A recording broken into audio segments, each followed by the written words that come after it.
This time on Roadkill, we give the ultimate middle finger to the guys who stole our mini truck. That's right, the Maserati is back, version 2.0, and this time, it's no ripoff.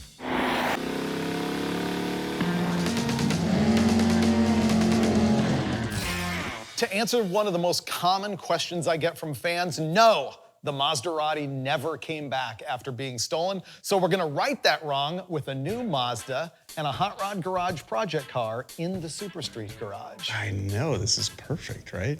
This is gonna be so good, but I think we need to start with sort of the story. There's a lot of background here. Season 4, I surprised you by buying a 1974 Mazda rotary pickup truck. This thing's awesome.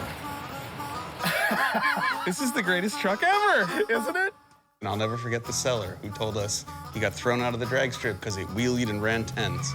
Neither of which it ever did, even when we had it. Exactly, and the reason he thought that that might be true is that that truck had an Oldsmobile 455 on an early Toronado transaxle in the bed. And so we drove the thing around. Remember, it overheated absolutely brutally? Yeah, we made our own ducts for the roof to duct down to the radiator, which totally worked.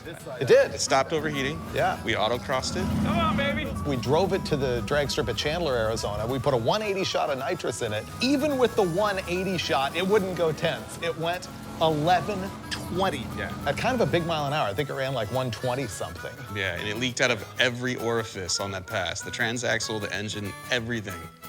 All over the drag strip. And then it got stolen. Actually, our crew guys had it on a trailer in Blythe, California, and security cam footage shows the thing getting stolen off the trailer, and it never came home.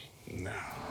Years later, I bought a 39 Ford two-door sedan, and we road tripped the thing through New Orleans, which was a lot of fun, and ended up in Texas, where we found this, the replacement Maserati. It is another, I think, 74. Maybe it's an earlier one, I'm not sure. There's something about the cab size difference in the different model years of these things. The last year of it had a longer cab. Right. Which I would have loved to have had because I never fit in the Maserati very well. But we sat around and bench raced in that episode about what kind of engine we wanted to put in the thing. And then the answer came actually from a leftover project car from the other Motor Trend show called Hot Rod Garage.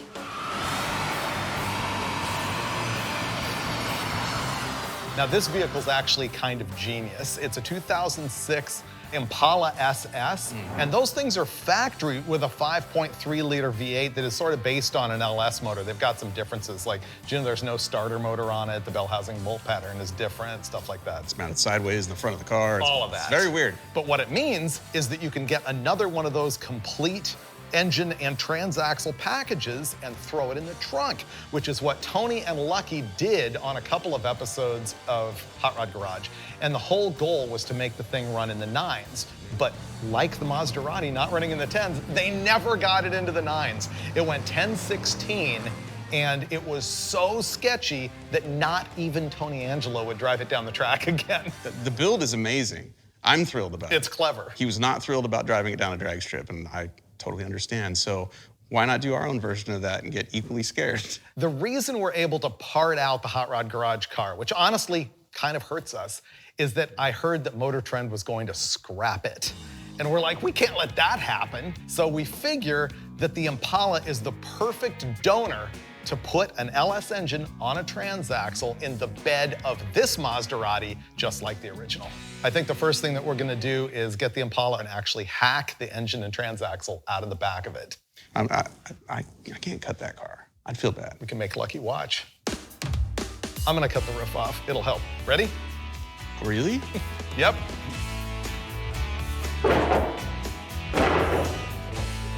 Both of us feel really bad about taking apart our buddy's project car, but its destiny is sealed. It's going to the junkyard. There we go. Now you can get a better look at what they've done here.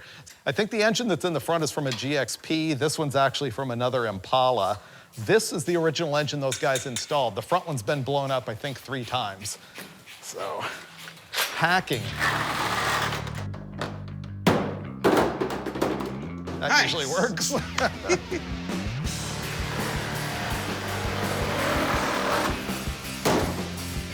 There we go.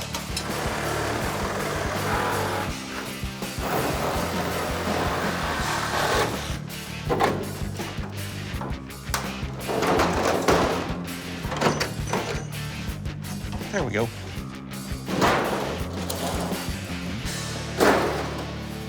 I won't say it looks better, but it's easier to work on. I bet it's faster. I don't think I mentioned to you that both of these engines are turbocharged. See the intercoolers? It made 940 or 980 horsepower on a four-wheel dyno, which means each engine is making less than 500 horsepower under boost, and they run on E85. They hopped them up a little bit. You can see it's got a Holley Sniper EFI intake manifold on it. Factory 90-millimeter throttle body, which is bigger than what the LS4 stock engine would have had. So you're telling me that you could have made the same power with heads and a cam on this motor as you did with a turbo? Yes. The Maserati could aim to be quicker with one motor than the Twin Pala was with two. Ouch.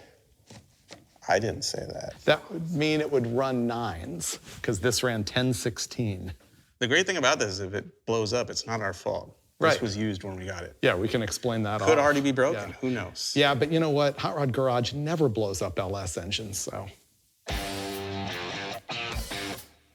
right, ready? Yep.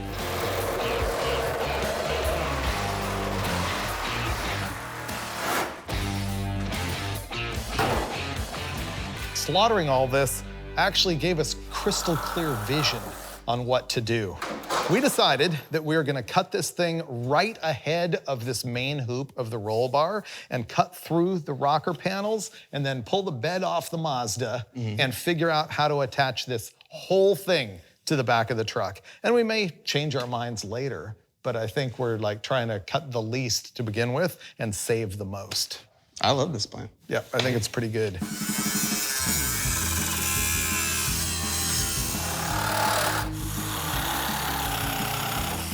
Here comes the last one.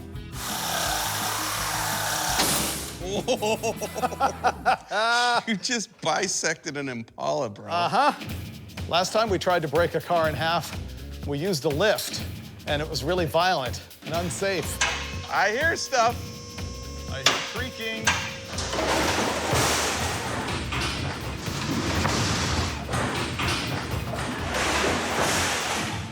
This is much better.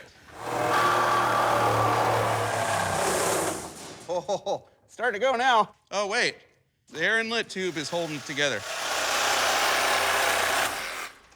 Okay, that's loose.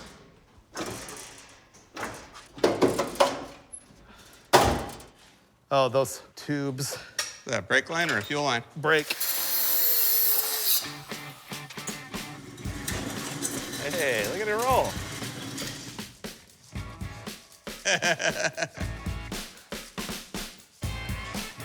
It's a lot easier to take them apart. What is that, $1,000 worth of gauges in that thing? We should take them out. A couple grand worth of EFI sitting there, too. Uh-huh. No, we'll save all that.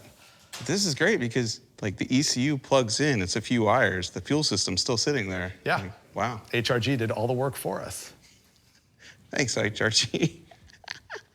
All right, tomorrow, I think we get this garbage out of the way. We'll strip all the good parts off of it so it doesn't go to waste. And then we got the Mazda on the lift where we will pick the bed up and figure out how to take this and slam it together. Yeah, clearly, we're not going to waste anything. Nah, we're gonna be done early. Yeah, you want to like go to the beach on Wednesday or something? I was going to say, let's get a beer, but okay. Oh, that's a good idea. Mental warming led to a lot of brainstorming last night. See what I did? Poet. I guess we figured out how we want to do this. We're going to put it up in the air and pull the bed off and then think about it from there. A lot of measuring, then a lot of butchery. This truck's actually pretty rare. When did they make them? 72 to 74? Something like that. 3 to 5. 3 to 5, that sounds right. Somewhere in that neighborhood. But it's a Mazda pickup that came with a rotary engine, and not all of them were that way. And the body style is actually different with the rotary. It's got the little fender flares. Yeah, Ford Courier guys are bummed because they don't have the flared bedside. I don't think they have the battery box either. This one didn't have an engine in it when we got it. Hit it just a little so I can... There, it's out. Great. I think this is the last one. Yeah. We think all the fasteners are off the bed, so we're gonna put it down on the ground and list some manpower. We're gonna have producer Taylor and apprentice Mason come in. Okay, great. Ready? All right. And down.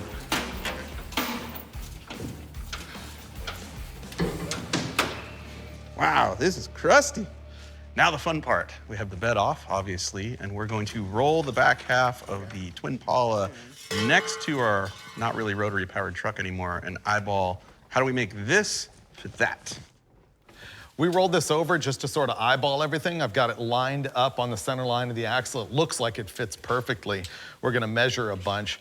Our plan is gonna be to just weld that right to here after we cut this frame off. And obviously it's gonna need a lot of triangulation to work.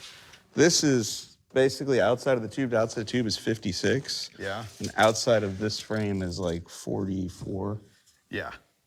The roll bar just barely fits in the bed, right? Yeah, it's just inside of the bed rail by like 3/4 of an inch. Okay. How are we gonna weld it all in and triangulate it and make it stay there?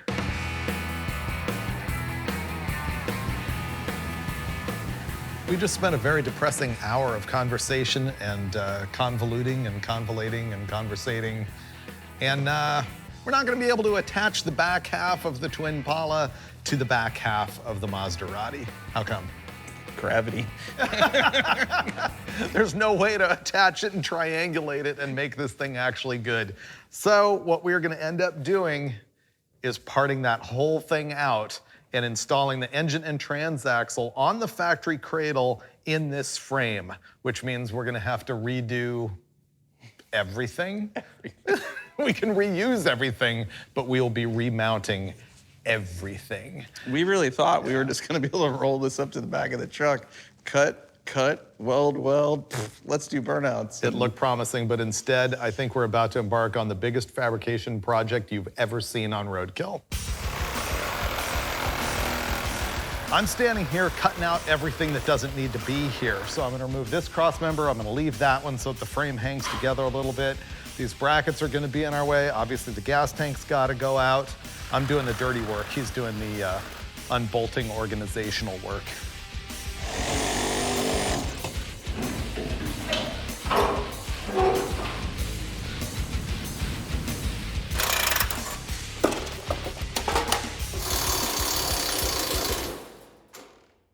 Cool. That's off. Okay. All this good fab work gone. It is a nice piece. And we have liberated the parts that we actually need.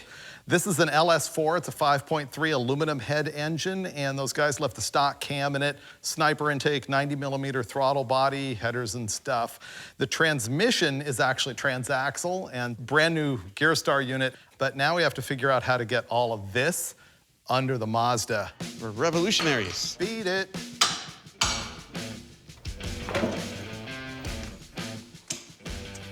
Look at that. Bye-bye. Now all I gotta do is slide that under this. Car will build itself. Yeah, see, and now that it has no camber control, they're just gonna flop everywhere.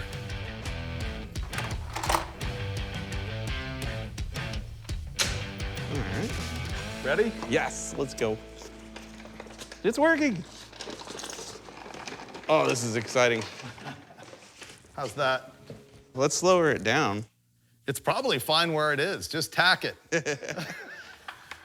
We freed the whole engine and transaxle and factory Impala cradle out of the Twin Pala roll cage. And now we've got it actually underneath the Mazda, and you know, it's that moment where you have hope because it looks kind of cool. Well, this is our lose the shop moment. Here's where we're at. The truck isn't at ride height. In fact, it's pretty far above where ride height should be. Although the tires are touching the ground, there's no engine, there's no weight in the front end of this. Ideally, this truck should sit probably another 2 inches lower.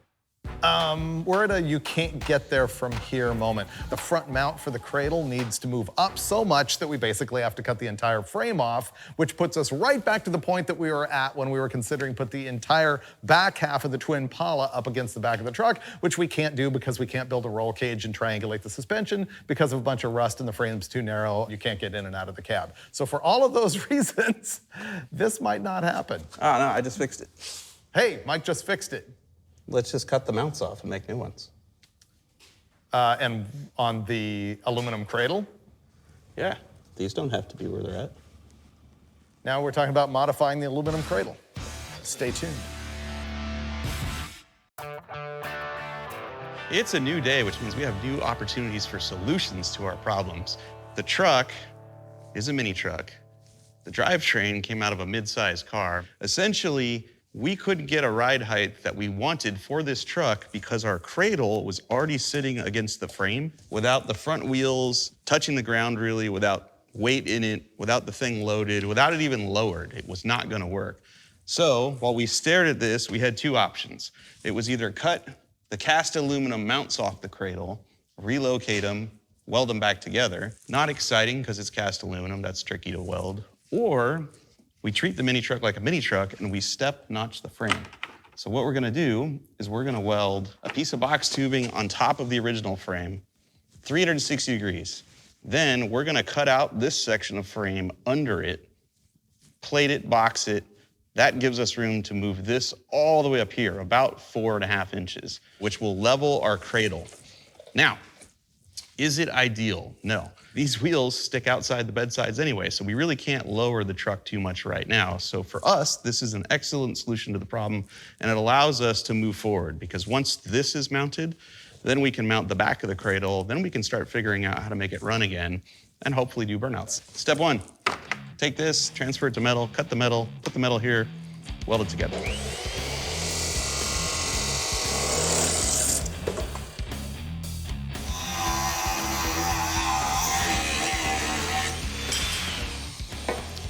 Finnegan is making like the support braces in here for the frame, and I've cleaned up and removed all of the brackets and everything. Now I've got to pick the truck up, roll the engine out, clean up the inside of the frame, and then we'll be able to come back in and like weld the whole thing.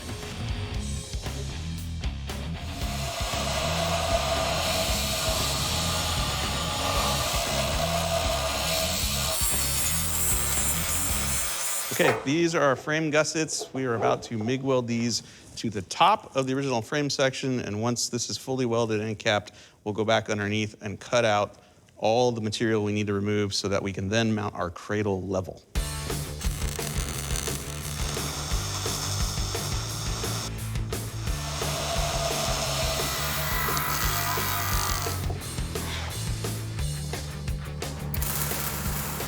Victory! We're done with our like weapons grade reinforcement here, and next we had to figure out where we're going to hack so that we can take this engine cradle and move it as high as we can in the frame so we can get the truck as low as we can. And so Mike just measured it out and drew these cut lines right here, and I think we're gonna pick it up, roll the engine back out, and then I will hack that. Yeah, buddy.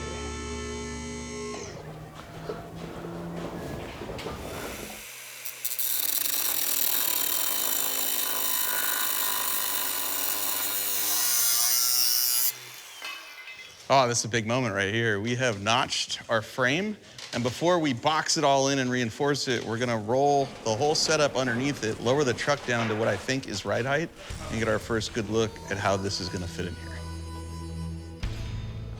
We just step notched our mini truck. This is gonna be the first time we see the actual ride height, because now that engine cradle is gonna sit up into those notches. Okay, go back just a little bit.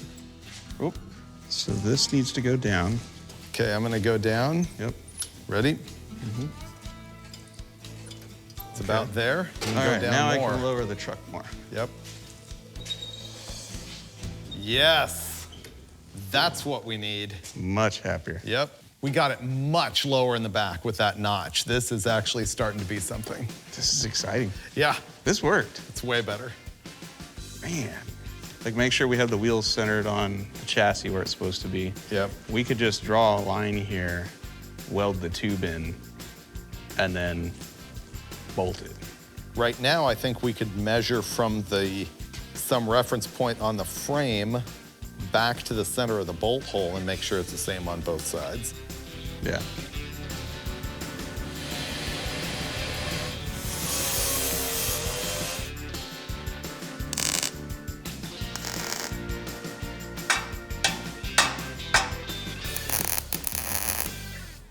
Oh man, it's been some long days, but this is a moment of victory. We finally got these notches in the frame, boxed them in. We got our ride height where we want. We're gonna split. I think we're mounting the engine tomorrow. This is gonna be cool because it's gonna be under the bed rail. Yeah. Like, no one's gonna wanna steal our truck because you're not gonna see headers sticking out, you know? Unless we lose our mind and mount the turbos up here someday, nobody will know. In tribute to the original Maserati. Yeah, I love that you suggested. Now I don't have to talk you into it. Right. That's great. I'm gonna go home and sleep. This morning we've got the engine back out of the truck. We gotta make this whole thing square in the truck this way and even side to side. So it's essentially a 40-inch bolt spread from front to back, and then the center line of our lower ball joint is 13 5/8. Our already marked center line of our wheel wells. Yep. And go forward 26 3/8. 3/8. That's where we put our holes, and then we just had to measure the width here between those two front ones. Okay, you're on the dot? I am on the dot.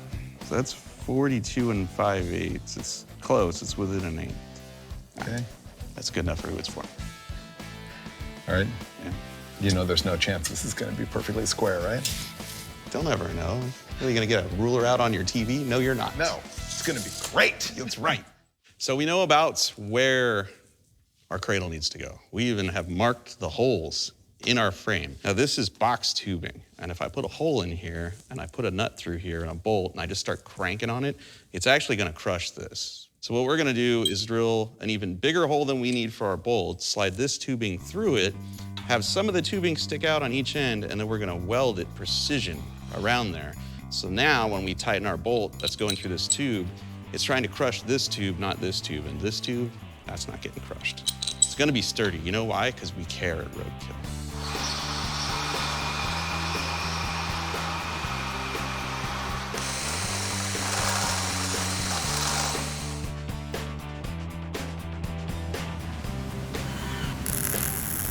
We cut these notches for that cradle large enough that we decided we could go back in there and triangulate this and make it all stronger.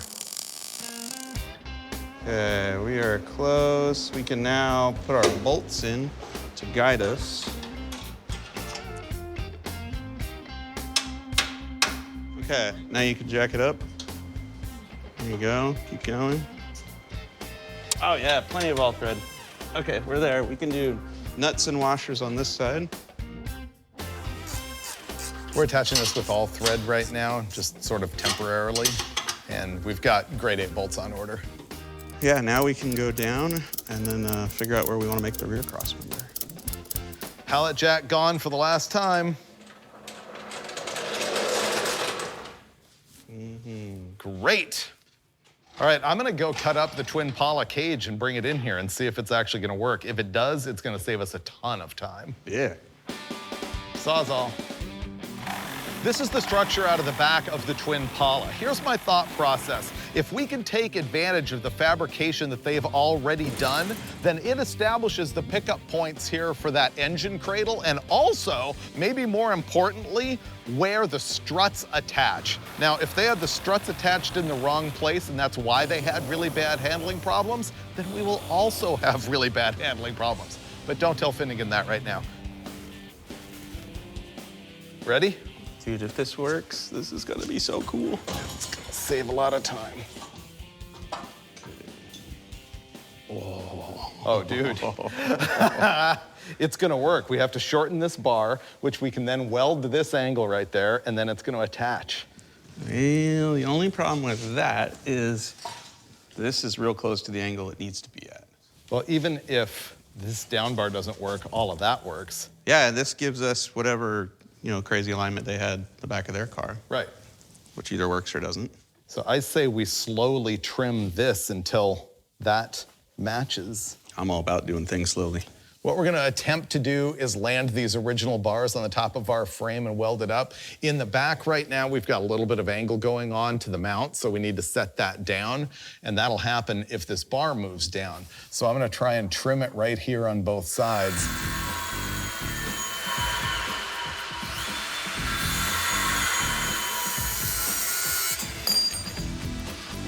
Nailed it.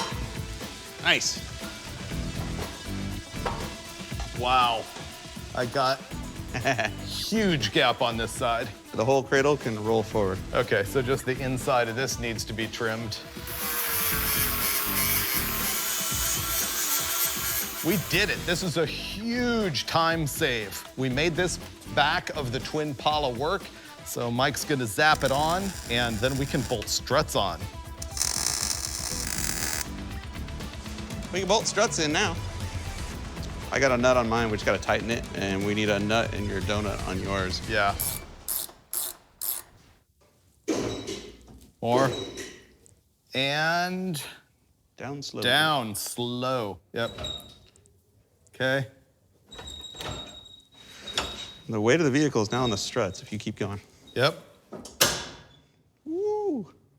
That's on the ground. Yeah. Oh, this is gonna ride good, dude. Great. We still need to make some supports so the back half of it is attached to the Mazda. I'm gonna sleep way better tonight. Me too. Knowing this is like in there, you know? Yep.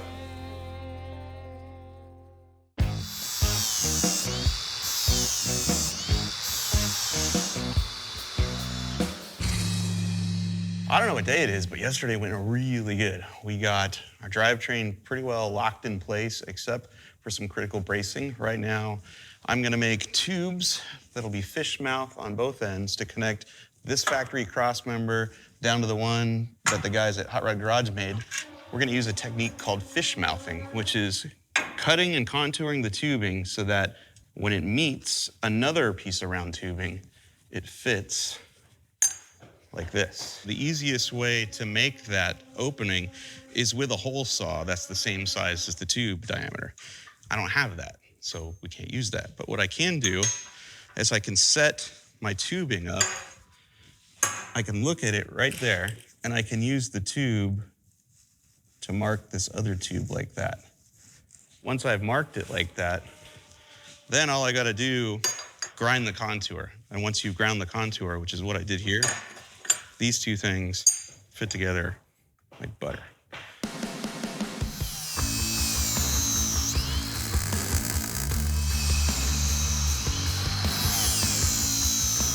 I made a couple of fish plates. They'll go vertically like this. Mike's welding one on right now. Basically, they're overlapping where a bunch of joints of metal come together to add some rigidity to that frame.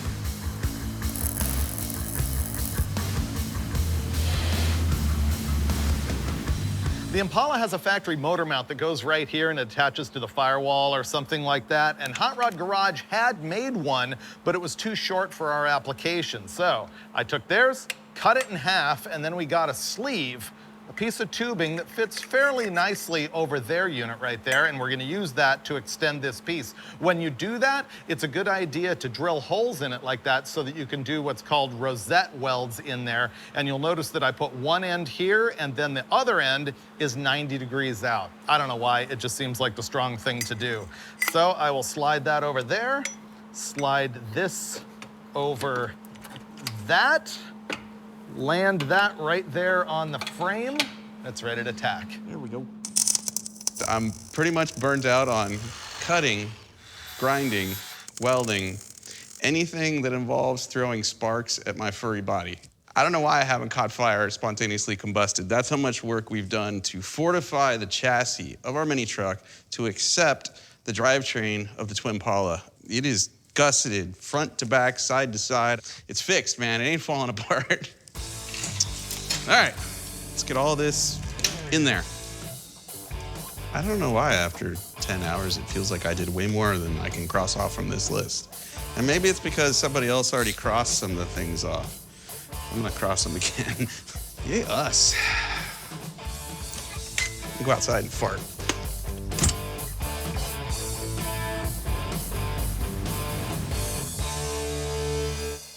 Hi there, day 6. He's finally got the bracing done so that when it's torque steering really badly, at least the engine's not flopping around. Not gonna fall out. Yeah. I'm gonna fiddle around with stuff out here, and you're gonna do the Shifter. drift handle and shifter. Yeah. Perfect. Ha. I win. This is not the right way to do this, but it's done. And like it never happened. Boom. And it moved it away so we can put our cable through probably right about here, gaining us a few precious inches. You gotta be flexible and creative. Our Mazda has a braking system that apparently you can't buy any parts for. We found Duralast brake pads, but everything else is nothing. And we wanna drive this thing fast. So here was the solution. Finnegan came up with this, it was great. We're gonna put a drift handle in it. And for the time being, all we're gonna have is rear brakes. So I have to mount this thing in here, put this master cylinder on there. We're gonna plumb it with soft line the whole way, which you're not really supposed to do. All right, let me put this together. I'm doing this and the shifter because I went as far as I could on the EFI wiring, and Finnegan snipped most of it out of the other vehicle, so he knows what wires go where and I don't. Wah, wah, oh, oh.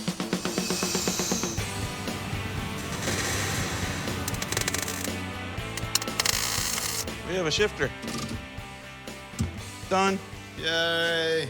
Mike is working on hanging the ECU in the cab and dealing with some other little wiring, and so I'm gonna jump in and do a radiator. We had planned on putting the radiator up front, but we're gonna save a lot of time right now by hanging it back here because it already has the pipes all lined up. So I just need to get some angle iron and weld it across here, just make ourselves sort of a quick and dirty deal. All right, this is a Holley Terminator X ECU. It's a pretty cool unit. This is our ignition system because we are coil on plug. This is our transmission controller. This is also our electronic fuel injection. Now, a couple things you need to know when you install one of these. Obviously, you don't want it wet. You don't want it to get really, really hot. You don't want to just lay it on the floor underneath the front seat either. So I bent this panel up out of some random aluminum I found laying around.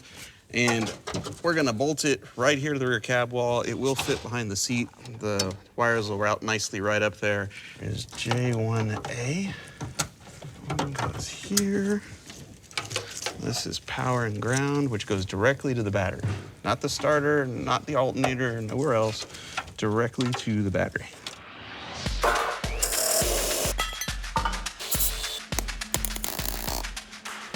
We've resorted to butchery as if that isn't what we've been doing all along. I just scabbed in a couple of pieces of angle iron right here. And if you think that's cheesy, wait for the next step. You know, a ratchet strap is really just a glorified zip tie. Oh man, this is gonna be good. 2 straps. That's how you know you care. Yeah.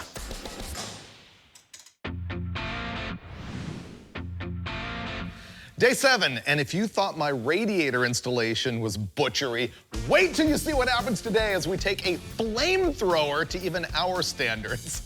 Our goal was just to do a burnout, and there's a lot of things we could do better, but that doesn't equal burnout. So ratchet straps everything now. Whatever it takes to get it out that door and spin the tires. That's pretty much what's gonna happen. I am going to somehow install the old fuel system, which, what is that, like a 3-gallon cell, maybe 5? That's 3. 3? It's only gonna get us through a burnout. I think you do need to put the weights on the front crossmember because we know from the original Maserati that it won't even steer inside the shop without weight on the nose. It's pushing. Ah! Whoa! So yeah, I'll start on the weights, so you do the fuel system. Then that just leaves the gas pedal and the battery.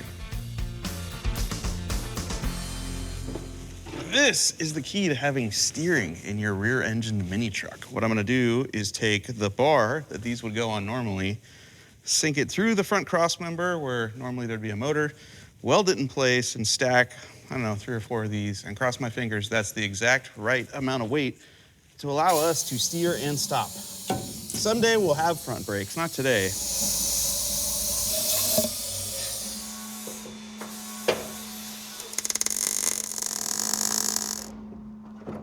Let's see, 95, 140, 190. Done. I wonder if it lowered the truck. That's still gonna need a little something, something. Ratchet strap. Security. You ready for the magic? Yes. All right, we're gonna zip tie this over here. What I like about this is not only is it SFI approved, but It really takes the focus off the ratchet straps and puts it on the zip ties where it belongs. Wow, that's butch. Meanwhile, I'm running brakes. Look how sturdy it is, though. I'm shaking the whole car. Yeah. Calling it good. Enough for who it's for. Do not do this at home. We're making progress. Finnegan just spent a while making sure that our tune-up was okay on the Holly computer. The last element of the EFI that I need to deal with is the fly-by-wire pedal. There's no cable from the throttle pedal on this deal.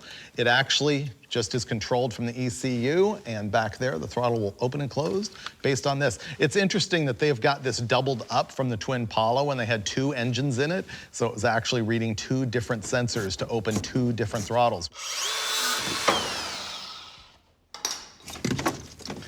That's kind of a handy gas pedal. Dave's putting the gas pedal in, I'm putting the coolant in. Getting close.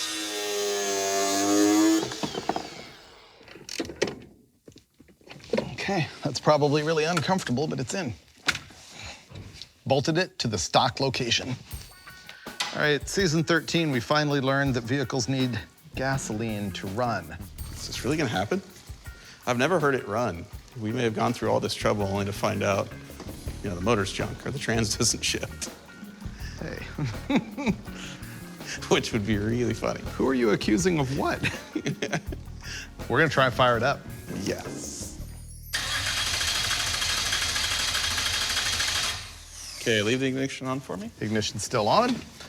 Finnegan's gonna check the computer and see if we can see what's going on. USB link so we can see it live. Try it again. Oh. Does it show fuel pressure? It's telling me we don't have fuel pressure. Well, yeah, the pump's not running. Oh, wait. It helps when you ground it. Oh, I thought you did. I thought I did too. I think we're cool. Yep. Go for it. All right, back on and cranking. That wants to run. It won. Up. Something didn't like it. Right to the wood, Dulcich. Of course. Okay, fire it up again. Gotta let it warm up. We made it run. This thing was on an E85 tune-up, and E85 requires a lot more fuel than gas, so... We took like 50% of the fuel out of the base fuel map. Bingo, and it runs way better. Yeah. We think it's actually good enough to drive at this point. We're gonna bleed the brakes, I think tomorrow. Burnouts. Drink. Okay, Okay. up. Now open it, It's opened. and down, and Ooh, holding, There we go. Closed. and up. Open. Hey, yesterday I promised everybody that it would run late today. You did? Yeah, Oh, high five. yeah, Nice. first time ever. All right. Lived up. Yeah. We're not necessarily proud, but we're done. When you say it out loud, I mean, you're right, yeah. We'll make it way better next time. Ready to go do burnouts? Yeah.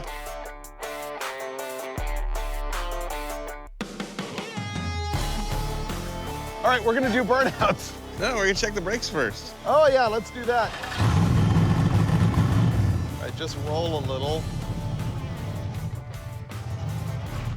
Oh, that works. Oh, we got brakes. Yeah, that's Finnegan style right there. Yep. Oh, Ooh, spunky. let's see if it steers. Oh, it steers. It's not skidding around. All right, I'm gonna chalk the front wheels and we'll try a burnout. So far, the brake works, steering works, and it seems really peppy in just the tiny bit that we hit it.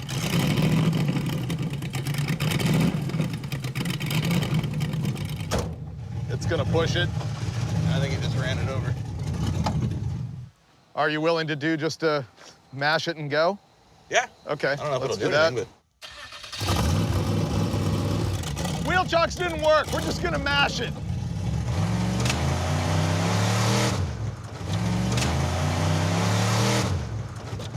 I can't tell what happened there. It didn't squat. but yeah, it hooks really well. Right. All right. Try it again. Yep.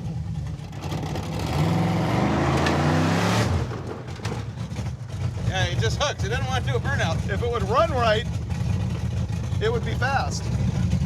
This thing seems to just want a boogie. We're matting it, and it's barely hazing the tires. It's mostly just accelerating. It makes no power. While we feel vindicated that it runs and drives and hooks up and is ready for the next episode where we turbo it and put a bed and everything, we still need a burnout. We need a burnout. I've got water on the rear end, and I'm gonna throw a wheel block in here. I've already got one on the other side. We're gonna see if we can improve the tire smoke situation. I think you're good. Okay.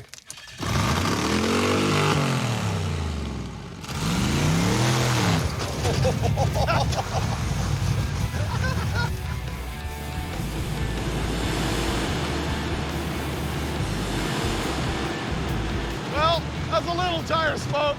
Still a lot of traction. This thing's gonna run 10s no problem. It's got way too much traction. It does. This thing hooks. Now we got desperation going on. We have the Maserati 2.0, we have a yank strap, we have camera Alex's Jeep XJ. Now it should smoke the tires. Let's try this again.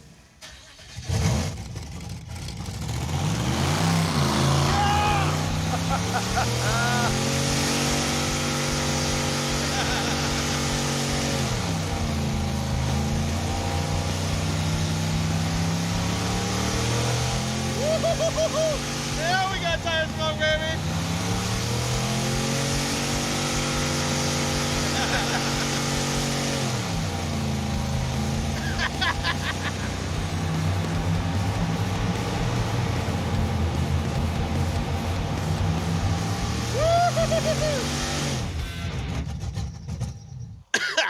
That might bring the fire department. Maserati 2.0! We had to go to great lengths to smoke the tires. That was great. Rubber on the roof, on the ground, not on the tires, all over the engine. We made slicks. Yes. This is great. It really is good. Wow. Who knew? We just needed a Jeep in our lives. I might be a Jeep guy now. We should leave. Yeah, probably. Yeah. Let's disconnect this and get out of here.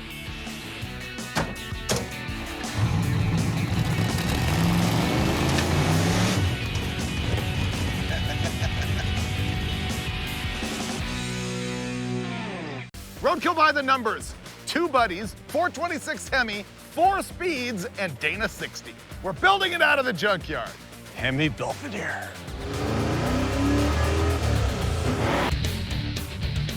We are back at Performance Auto in Burlington, Wyoming, and we're gonna build a Hemi-Belvedere in the boneyard. I've never been here. I've never seen this car. The thing is almost like brand new. Yeah, it really is. And so crazy. that one over there, they got another Belvedere since the last time I was here. This junkyard, or actually like personal collection, is basically a Mopar specialist. They have a whole bunch of project vehicles here. That's what this one was. It's a 69 Plymouth Belvedere, no engine, no trans, and I brought parts, which I'll fill you in on, to make this thing great. And I'm gonna need both these guys' help because we've got 5 days and we're gonna replace every nut and bolt in the whole drivetrain. Fortunately, they cleared the shop for us, so you wanna help me push it in? Ah, it's my favorite thing to do. Ah, this thing rolls great. And I think Freiburger must be doing most of the pushing.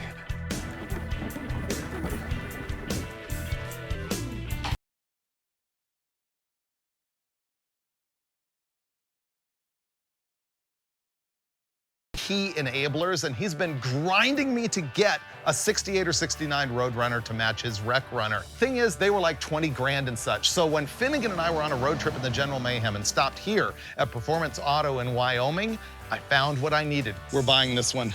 Dude, this has great I paint would on it. totally have this. Which brings us to the what? This is a 1969 Plymouth.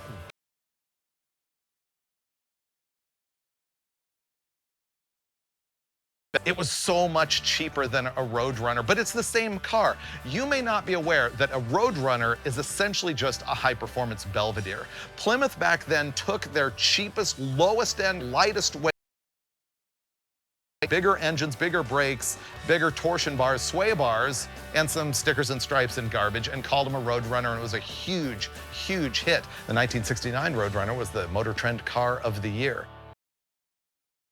$7,000 for this thing. Then the when, right now. The why, okay. I've been a Mopar guy probably since day one, since I was a teenager. And in more recent years, I've been fairly critical of the 426 Hemi. I think they're overpriced. I think they're super heavy. I think they don't make the... But at the same time, the Mopar stroke in me has always wanted some kind of Hemi car that I could just turn the key and drive like it was nothing. And so that's what this car is going to be. So recall that we had built the installed a 426 Hemi iron head motor, but then we broke a rocker arm on the Gremlin, had to abandon a road trip. That side. So that's when Finnegan and friends swiped the thing, brought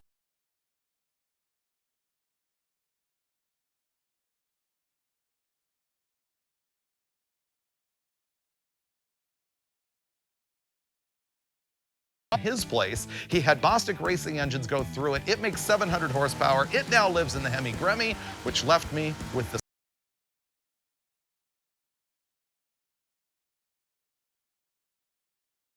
So in the next 5 days, we have to install a Hemi, a used A833 4-speed that I got from here at the yard, and a used Dana 60 that I bought from another friend.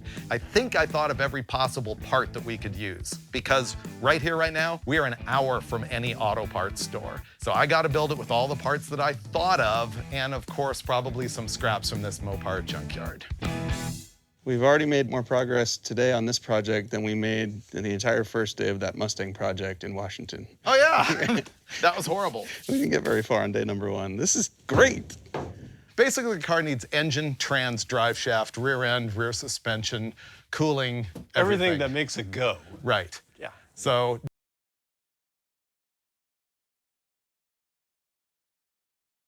well, it has a rear axle currently. Yeah. So maybe that's the last thing. all right, so let's put the Hemi together. Okay. All right, that's step one. Assemble Hemi. Mike, you want to help me get the hood off? Oh, yeah. Ready when you are, sir. Okay. Just hold up the front a little bit.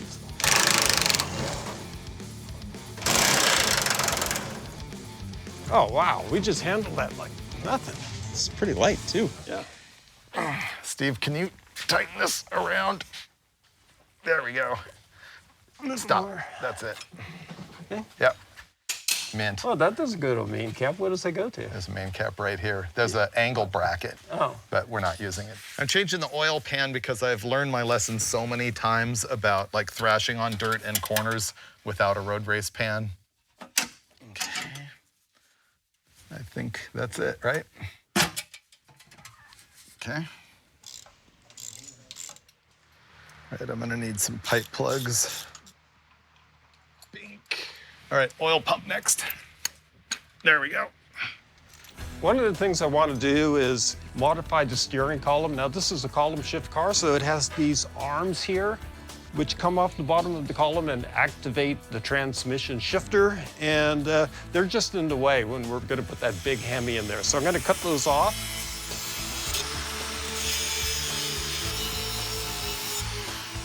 It actually came out pretty good. The 426 Hemi uses a different motor mount than the other big block V8s in the Chrysler line. The good news is that the K-member in the car is the same, be it a 318 or a big block. The thing is, the Hemi won't bolt to the big block K-member unless you've got this kit right here from Schumacher Creative Services. It is an adapter mount that allows the Hemi 3-bolt pattern to go onto that K-member. A normal 440 or 383 would have like cast-in ears that come off here. This has this instead. Now, the other thing you need to know about the Hemi is these 3 bolts right here are not blind. They go all the way through to the crankcase, so they will leak oil. So you do need to seal them a little bit. All right, I hear good things happening. It's the sound of a beer being cracked open, or what are we talking about here? What kind of good things? And I know we're gonna break this in properly for 200 or 300 miles before the first burnout or, drag race. So I'm gonna go the extra mile and wipe my handprints off of this. 80 to 120 grit surface finish, driving 750 miles on the highway. We don't need that kind of negativity here on Roadkill, so we're just gonna send it. A little higher. You know, we don't have our dowels in the back of this block. Oh, really? Yeah. That's a good catch.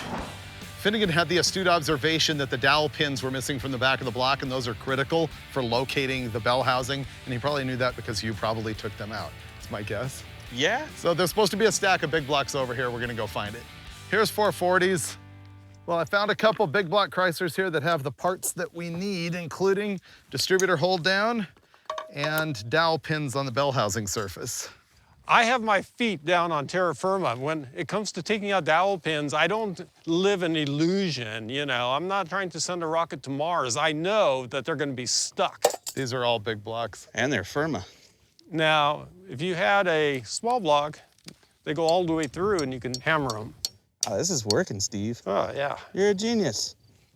Attaboy. Are you? There you go. Next one. Ah, Got it. Bingo. Now we can put the engine in the car. like butter. Right there. Want a souvenir?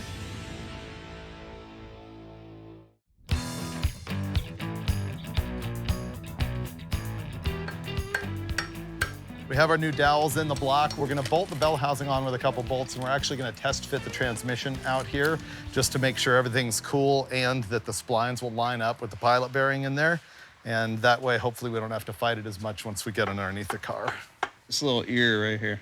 You know, I used to say we're not very good at this, and that used to bother Freiburger. And now my opinion has changed. This is season 13. We are very good at this. You know how I know? Because last year we'd have got all excited and just thrown the Hemi in the car and then spent the next 4 hours on our backs finding out that, oh, hey, the bell housing doesn't go on. And when you try to put the headers on, they hit the bell housing. But not today, no. We're test fitting things. Perfect. Oh, yeah. We're good. Cleared? Yeah, let's try the other side.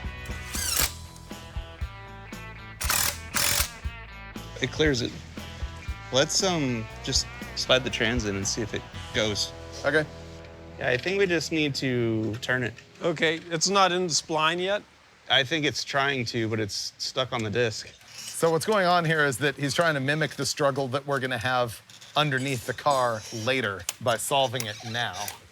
The Hemi 4-speed is distinguished by an 18 spline input, and this has a 23. It's just the transmission that was available. So it's a little smaller. It's not technically correct, but we don't care. You know, we're trying to test fit things and make sure that once it's in the car, we don't have a problem putting the transmission and mating it to the back of the motor. And sure enough, it does not want to go in there. It could be that our clutch disc is not perfectly in line with the back of the crank and the trans. It's out of alignment. The tool won't even go in now. So we need to loosen up the clutch.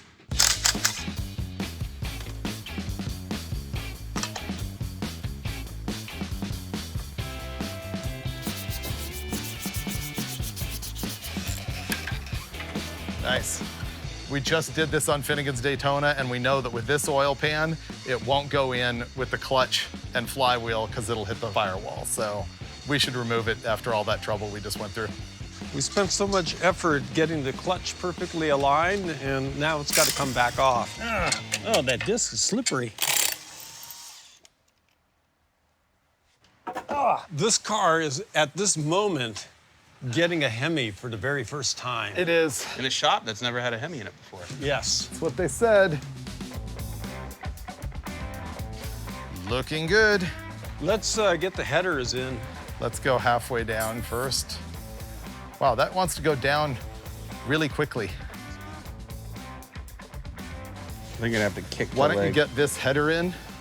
This Hemi's 426 inches, and it has been built up a little bit. It started out as a Mopar crate engine. It's 10-to-1 compression. It has a small hydraulic roller cam in it. It's like 242 at 50, I think. And on our Engine Masters show, this thing made 560 horsepower. So it's not a killer, but it'll be fun. We are real close to my motor mount. Yeah, you're square over the motor mount. That header is gonna... You've got it too far back.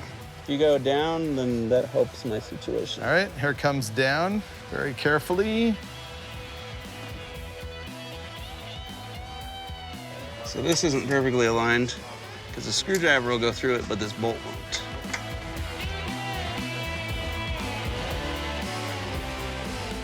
Coming up.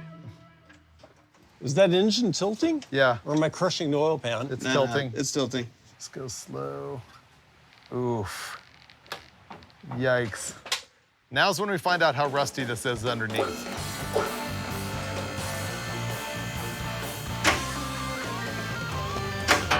Okay, this will go right on.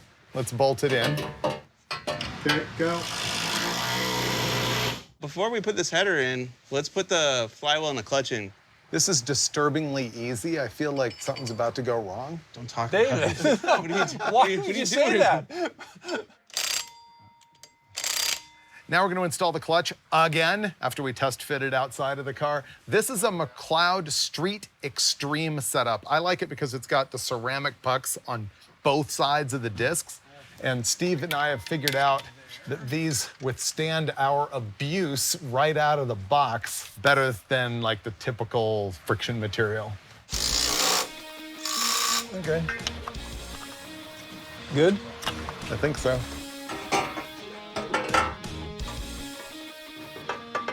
There we go.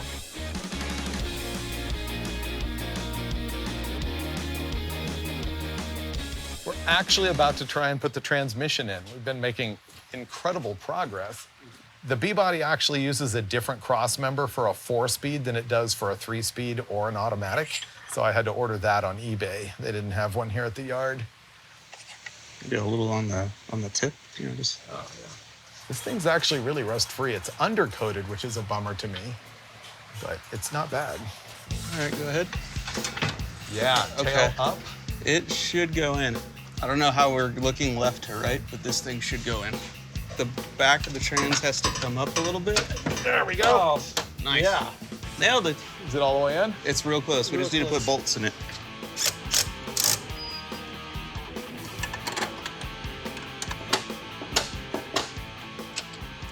Trans is in.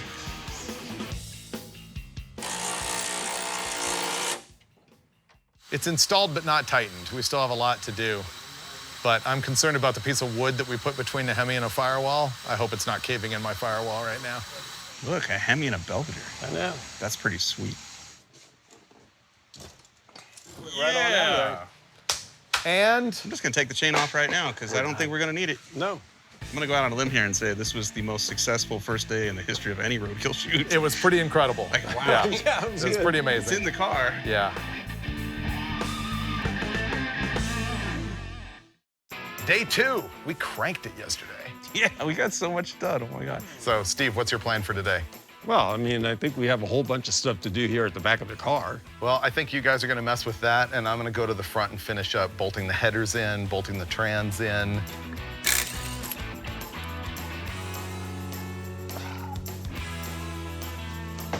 Ah! Stay. That is 60 inches. 60. Okay, that sounds right. 58 and a half. But then add the But then we have to rotor add the thickness. rotor hats. It's a 1/4 inch per side, so. So it's 59. 59. So it's an inch narrower. It'll work. Let's measure the perch width. 44 3/4. Oh, these are way narrow. These are 35 and a half. Well, we are in luck. We can weld a brand new set of perches like these on our new rear end without even removing the old ones, saving all kinds of time, which makes me happy.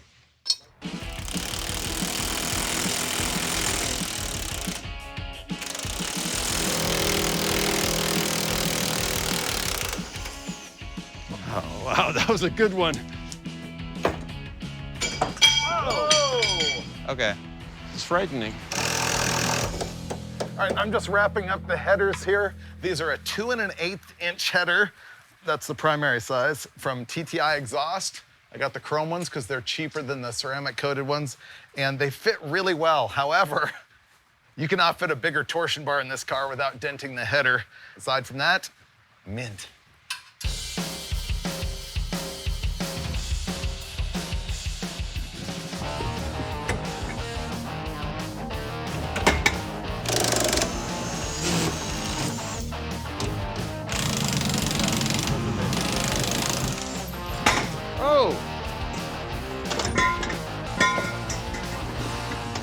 294 gear set in this thing. Oh, wow. Oh, that'd have done great burnouts. Yes. It's a cool suspension company from back in the day. It made these big, long lift shackles that on this car were used just because the leaf springs were completely flat.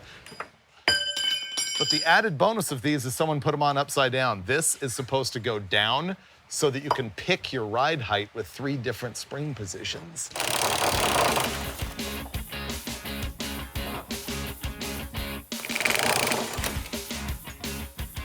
We're just assuming that this gas tank's all full of crud, so we're replacing it. Okay, we gotta work the fill tube out of its grommet. Okay, you catching? Got it. Out. Hardly got anything in it.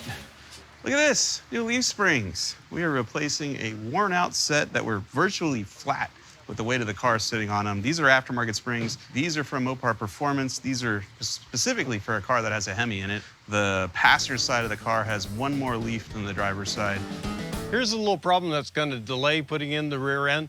We're going to weld these spring perches on, but the hole right here that indexes to the pin on the leaf spring is oversized. So we need to bush that down. We don't have any kind of tubing that's going to do that job. So I'm going to take this shank style lug nut, going to turn down the outside till it fits in that spring perch just perfectly. And then we'll take a 1/2-inch drill it out in the middle, and that'll fit the pin. And here we have the perfect adapter to make that spring perch work with our leaf spring.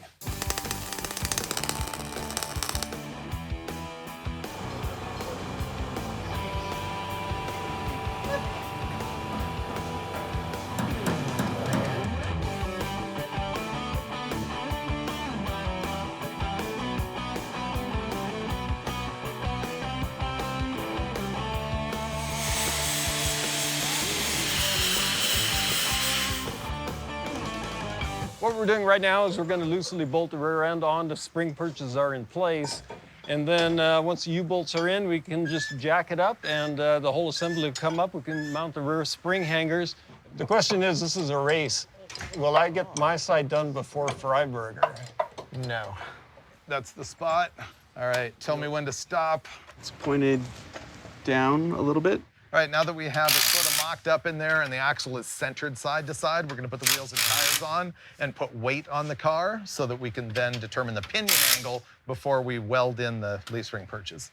The problem we have is the studs on our rear end are super long racing studs, and those take an open-ended lug nut. So I'm gonna take these shank-type lug nuts, because we can't buy replacements that are open-faced, and just grind the cap off the end of it so that they can screw all the way on the stud and tighten the wheels up.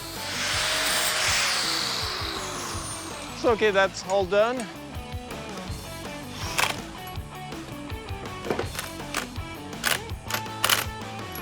This is it, the first time we're gonna set the car all the way down on the ground with the new wheels, tires, springs, and differential. We're gonna set it down and then figure out our pinion angle.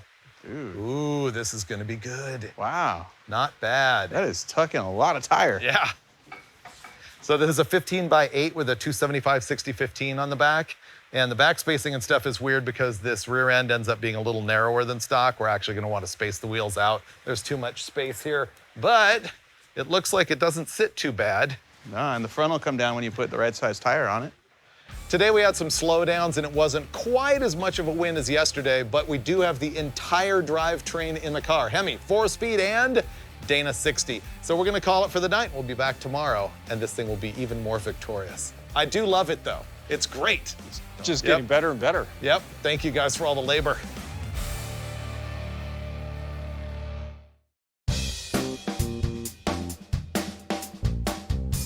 Good morning, big rain last night, more coming in over there. I'm out shopping. We realized that I neglected to order a fuel pump for the Hemi. I just need to find a 361, a 383, a 440, and find out if the fuel pump will oink or not. I'll show you that in a minute. Let's see if I can find one.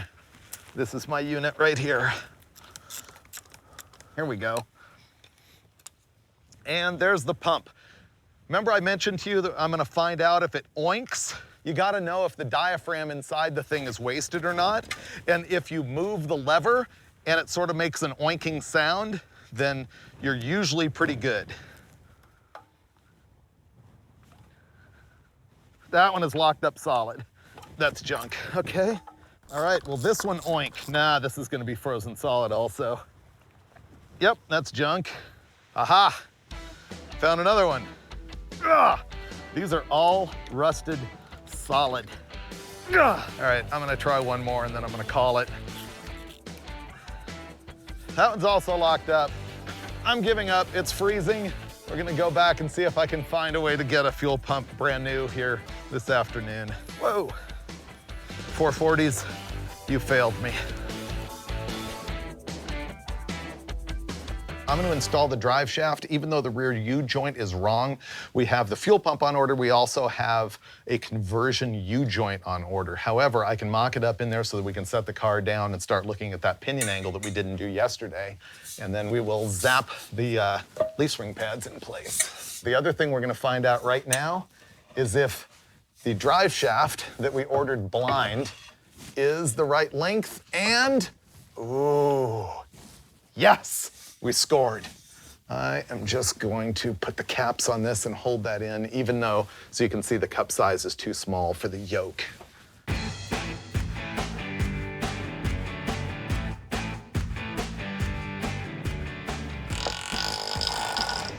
Breakfast.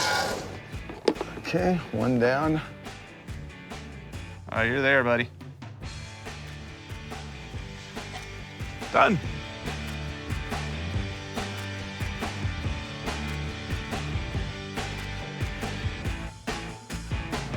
Now we're back to what we left behind yesterday, which is dropping it on the ground, putting weight on the car, setting the pinion angle, and then tacking the leaf spring pads in place.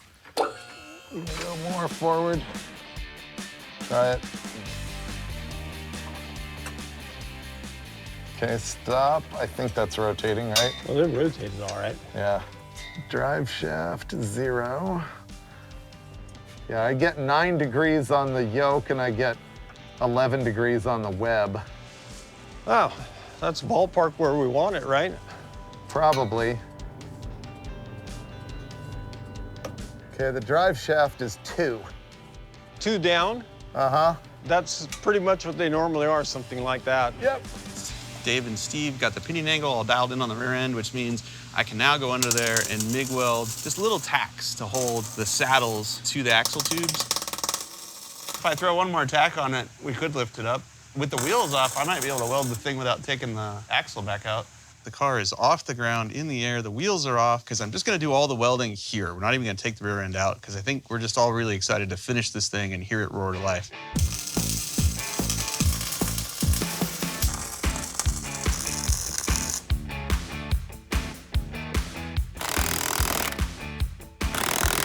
I keep wanting to put it down and work on the engine, but we have a ton more to do underneath. Like the rear brakes, need the rotors cleaned, mount the calipers, hoses, No. hard lines. Vice grip and the whole back of the brake system's done, bro. It's possible. I'll start coordinating getting all the braking system working in the back. Okay. I'm excited to get to the part where we work on the Hemi.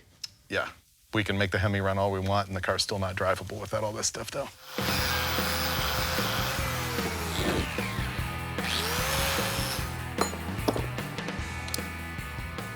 Hey, the parts are in there. Hey, and the shoes are new. It's all brand new, leave it alone. That wasn't adjusted good. Or well. Like new, good enough. I mean, it's only got a Hemi for power. 10-inch brakes should be fine.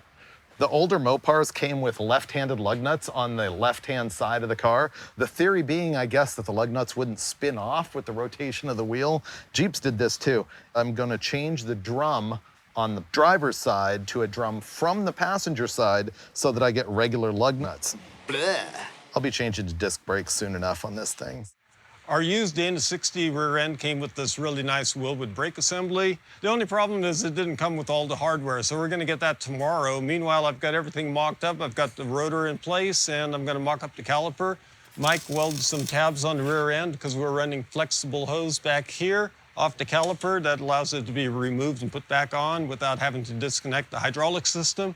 Then we're gonna plumb the hard lines, and all of this rear portion of the braking system will be all done. All right, we've done everything we can underneath the car. Next, Hemi power. Yeah, we're gonna put dual quads on this thing.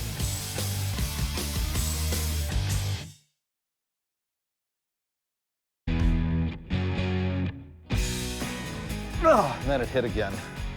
How in the world could it be hitting it, though? Yeah, can you go ahead and turn it, David? Okay. Yep, I think. Oh, wow.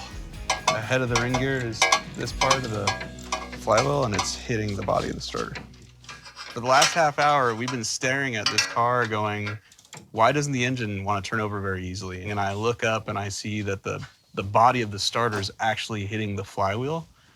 And I'm really hoping that when he moves this starter out of the way, that solves the whole problem. Spin it. Easy. Easy. I think 3 easies. Easy. Yes. That's it. 4 easies. Easy. We're fixed. Yeah, so the engine is good now. But I feel something right there. Yeah, it's still up I can against feel it. it on the starter because I have my hand on it.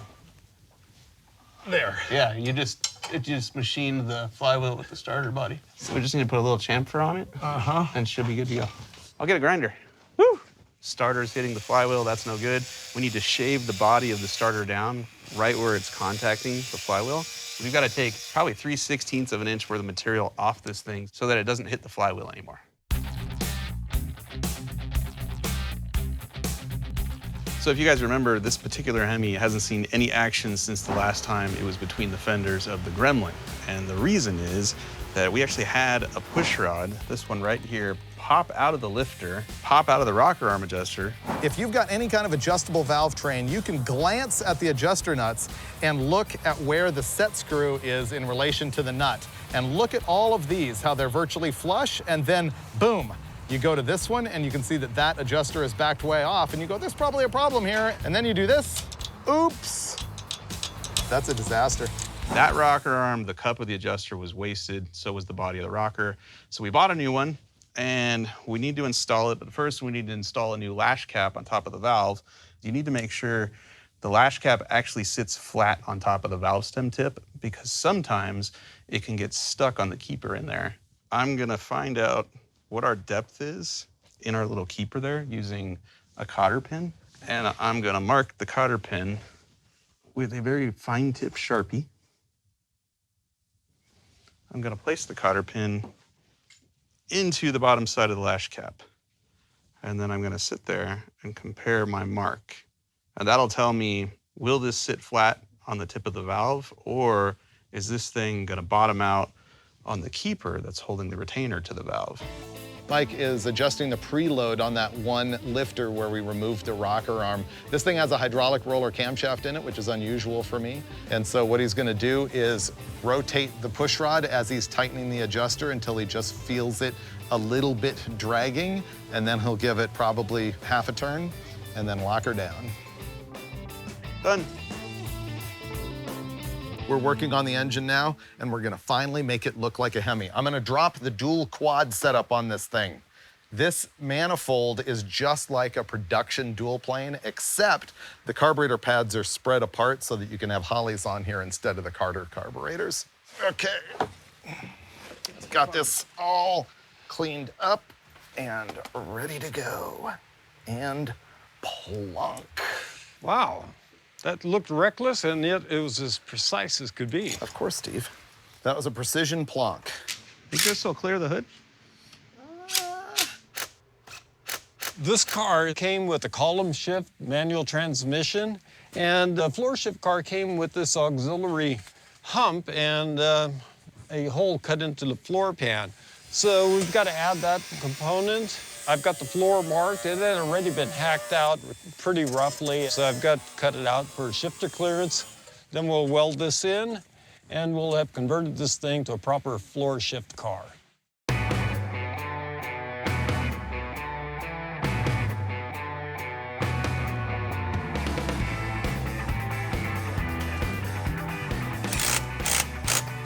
One of the signatures of the Hemi engine is that the spark plug is at top dead center right between the two valves, and that means that the spark plug goes right down the middle of the valve cover, which means you need these tubes that go down here and seal it off, and the spark plug threads in at the bottom of the tube into the cylinder head. Honestly, mine are a little bit sketchy because these valve covers don't perfectly fit this valve train, and we've got 2 gaskets and a 1/4-inch steel spacer in there to make it seal.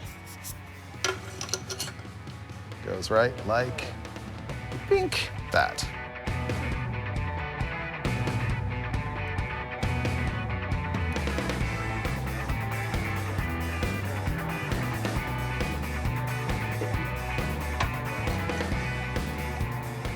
Finnegan and I are making a new throttle bracket. I'm cutting, he's gonna weld and fab. We're just fiddling with the small details. Finnegan just made a genius throttle cable and return spring setup. I got a fuel pump push rod with a bronze tip because of the billet camshaft. Oh, the guys from the Junkyard had a brand new fuel pump. Probably not what I would have chosen for myself, but hey, it's gonna make the Hemi run. That's all we're trying to do. What are you guys gonna do next? Cross something off, hopefully. I feel like we did a lot this morning. Yeah. But I gotta be honest, there's not a lot on here to cross. No, probably not. I'm about to put all sorts of grease on the fuel pump push rod so that it sticks up in its hole so I can put the fuel pump in. Ready? Bloop.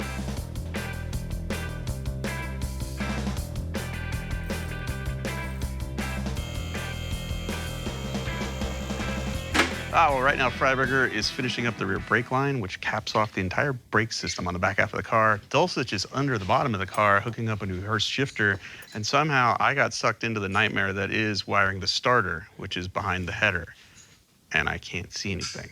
So I'll be over here, crying.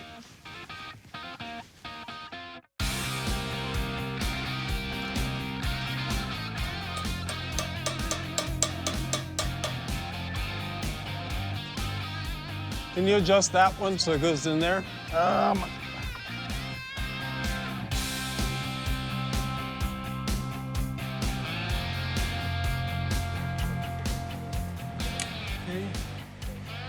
And first, second, third, fourth, reverse.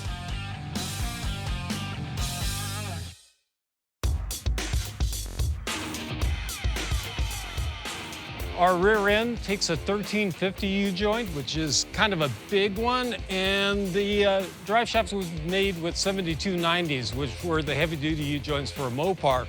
But we got this combination joint at 7290 on one side, 1350 on the other. I'm gonna knock this old one out, and I'm gonna slam this one in using nothing but a hammer.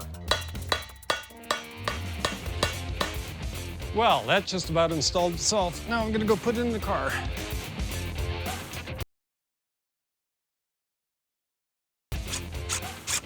That's it. Drive shaft completely done.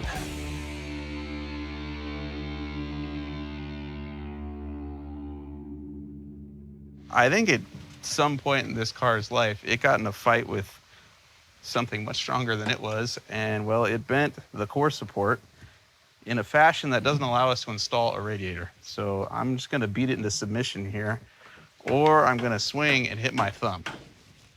It's not really working, but it's fun. I think I moved it. That's it. There you go. It's actually tweaking it and straightening it. The radiator will probably go in now. I mean, it's still all tweaked, but it's gonna go. We're finally ready to get the radiator in here. Let me give you a couple tips about Mopar muscle car radiators. There's two sizes basically, a 22-inch core and a 26-inch core. This thing had a 318 engine in it originally and had the 22-inch core. We're gonna be putting a 26-inch core that is actually out of a C-body, which would be like a Town & Country or a full-size Polara. What you should do when you install the bigger radiator is cut this section out right here so that you got more airflow, but honestly, we're running out of time. We gotta get this thing going.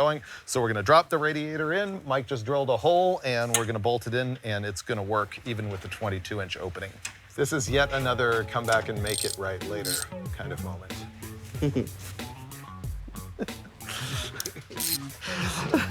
This car is rapidly becoming one of my favorites. Great. Those guys gave me this shroud off of this radiator. Man, this thing is gonna cool good. I really have my fingers crossed that all the wiring on the car is still good, but one thing we didn't have was the ignition key. Now that might seem like an insurmountable problem, but we're at a wrecking yard with a whole bunch of Mopars, so I got a new ignition, or let's say an old ignition, with the key, and I got the old one out. All I've got left to do here is tighten up the bezel, and that installation is all done. It'll be a miracle if it works, but I'm gonna see if this will make the starter bark. Whoa! Wow! Nice. Freiburger. Don't crank it long. There's no pipe plug in the back of the block. It'll... That's a total win. full win. That means we can make this run. I have to like scab an MSD on here and we'll be good to fire it up after we plug that pipe plug. Wow, look at that, actual coolant, or should I say antifreeze, because it freezes here in Wyoming and this thing's gonna stay here for a little while. We're right now at the point of like rushed butchering. The wiring is a disaster, but it's functional. We just want to hear the thing run tonight. So I think we got to do the antifreeze. It needs fluid in the transmission so we don't spin that dry. Gas in the tank. Gas in the tank. Turn the key. That's it. Yeah. It's going to be loud. You might think this is full of sweet honey barbecue sauce, but it's actually premium high-octane gasoline. It's the perfect size to inject the gasoline right into the bowl without spilling a drop. You got the extinguisher? Just. When this backfires because the ignition's too far advanced, that's got to be a big fire. There we go. That's a lot of gas. Wow, that's a moderate amount. I'm ready to start it. How about you? I'm Well, we pretty have to flammable check myself. the pump shot. It has it. I just checked it. Oh, okay. Ready? Yep. Yeah.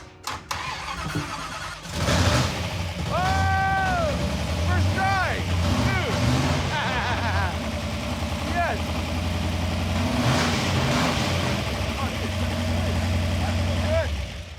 Yay! That's all we needed to know. We wanted to be a little further ahead tonight, but hey, it's driving tomorrow. We have a running 426 Hemi. Dude, nice work, fellas. Yep. Thank you guys for all that thrash. I mean, it's a little butch around the edges, but it's a perfect start. I'm gonna sleep good tonight. Yeah. Me too. Because we're gonna do burnouts tomorrow. Yes, we are.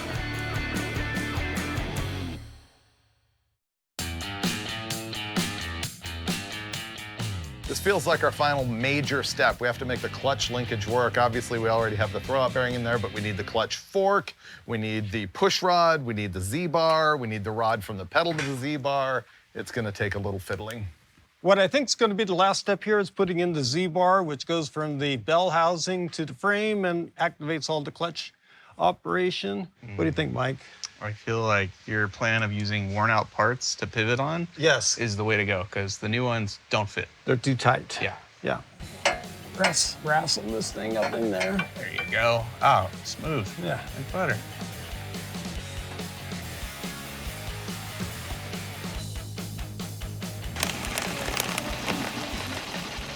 Ah, these offset washers are terrible.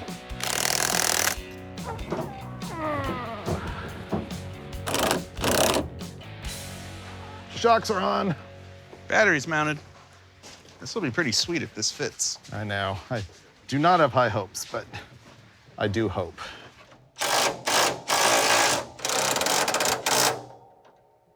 And we attempt it.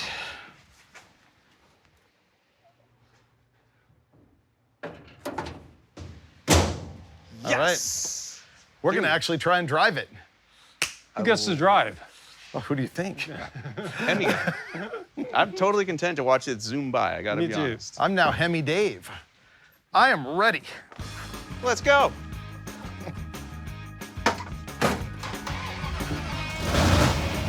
First drive.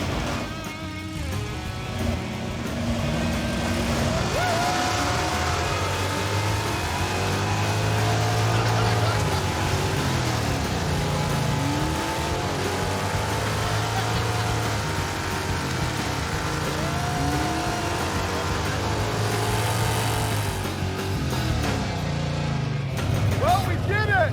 Yeah! Thanks, awesome. Nice work, Dulcich. Nice work, Freiburger. I wonder when the last time this ran and went down a road was.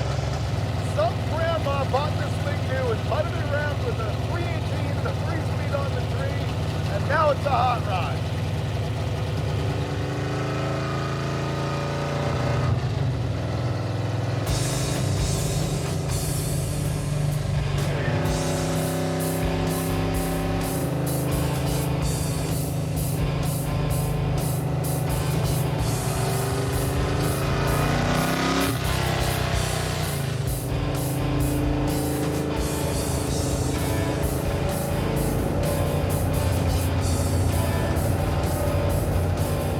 There it is, my 1969 Plymouth Belvedere that is now loaded with a 426 Hemi, a 4-speed, and a Dana 60.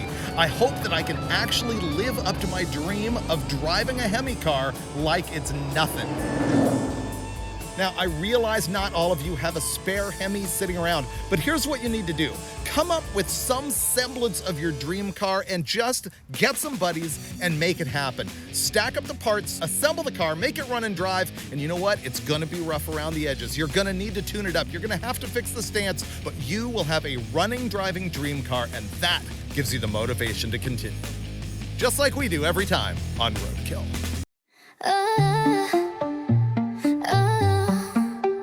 Pull up in my pink ride, shining like a dream. Glossy lips, high heels, living like a queen. Mirror on the wall says I'm looking fine. Dripping in diamonds, baby, I'm divine. Step to the left, flip my hair, turn up the bass, feel the flare. I'm not plastic, I'm just bold. Can't be tamed, I break the mold. I'm a Barbie girl, shining so bright. Living my best life, feeling just right. Glitter in the air, hands up high.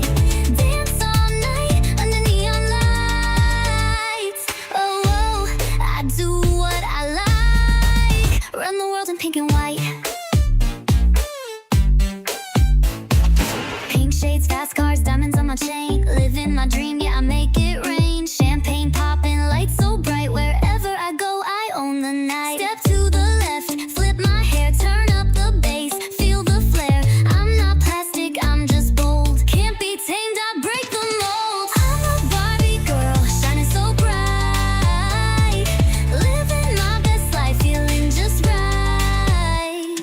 Glitter in the air, hands up high. Dance all night under neon lights. Oh, I do what I like. Run the world in pink and white. No rules, no fear, just good vibes, just right here. Barbie world, Barbie dreams, slay the stage, be the queen. I'm a Barbie girl, shining so bright. Living my best life, feeling just right. Glitter in the air, hands up high. Dance all night under neon lights. Oh, I do what I like. Run the world in pink and white.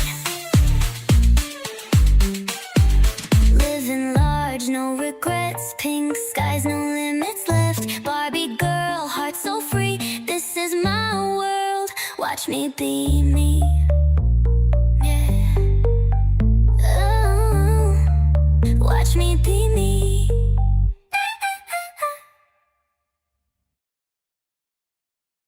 This time on Roadkill, you asked for it, you got it. Finally, it is a showdown between Blasphemi and my F-Rod in an 8-second quarter-mile showdown.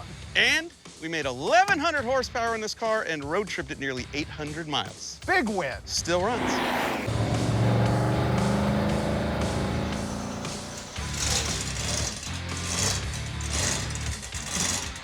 Blasphemi is back. Our 426 based Hemi and a 55 Chevy has been with us since season 1 of Roadkill. Can you even believe that? Has it been that long? It has been that long, and I haven't seen it in, I don't know, 2 or 3 years, and a whole bunch of stuff has changed. Here's our plan. We're gonna start here at Wild Horse Motorsports Park in Chandler, Arizona, make some passes, I guess tune on it, figure out what's gone wrong. And then we're gonna road trip the thing to San Diego, California, right along the border. We have to change the supercharger at a dyno shop, tune it up to make it quicker, then road trip it to Famosa Dragstrip, which is outside of Bakersfield, California, where my own Model A called the F-Rod will be sitting there. And my Model A has gone 8.501 in the quarter mile. This car's never been that fast. It ran a bunch of 60s in Vegas, but since then it's pretty much been broken. And currently that supercharger is wore out, which is why I ordered a blower and sent it ahead of us, hoping that we can pick up power. The car got heavier over the last couple of years because I got tired of, say, the fiberglass trunk lid blowing off. I remember that. So it has a steel trunk lid on it now, which is way heavier than I thought it would be. So I got rid of 19 pounds of battery cable by moving the battery up front. Really? Yeah. And that battery was over here, but then I was having oil pressure issues with it. Every time I pulled the parachute, I'd lose all the oil pressure. So everything is different. The motor plates, the oiling system, the fuel system, the electrical system. The blower, though, is the same blower from 2019, and I'm pretty sure it's wore out. Was it on the 85 when you won Drag Week? Mm-hmm. Yeah? Yeah. But these headers are different. These are slightly bigger. When was the last time this road tripped successfully? 2019. Okay. Let's talk history of Blasphemi. This is my favorite roadkill project car of all time, and it all began with a $2,300 body of a 55 Chevy Bel Air that we bought out of a backyard in Hemi, California. And we hauled it all the way to Oregon to Jim Meyer Racing, slid one of his cool gasser chassis under it. Then we cut the wheel wells, put some cool wheels and tires on it. But the key to this whole car is Freiburger's fault. It was his idea to put a Chrysler 426 Hemi under the hood. So that's what we did. We thought, why not? Hemi and a Chevy, you're either gonna love it or hate it. So in the beginning, all I wanted was a cool street car, kind of like what the guys in the movie Two-Lane Blacktop drove. I loved the look of that car, which is why this car is flat black. And in the beginning, I didn't really care about how fast it went. I just wanted to look cool. And then somewhere along the line, I lost my mind and just spent every waking moment and most of my money making it faster and faster, until finally, in 2019, Tony Angelo and I won Hot Rod Magazine's Drag Week event, going as quick as 161 miles an hour in this thing. The problem is it's really unreliable, and it hasn't gone that fast since. Let's go test it. Let's go find out where we're at in terms of track performance, and then we'll figure out a way to make it more powerful and faster, hopefully before we get to Bakersfield and I have to line up with the F-Rod.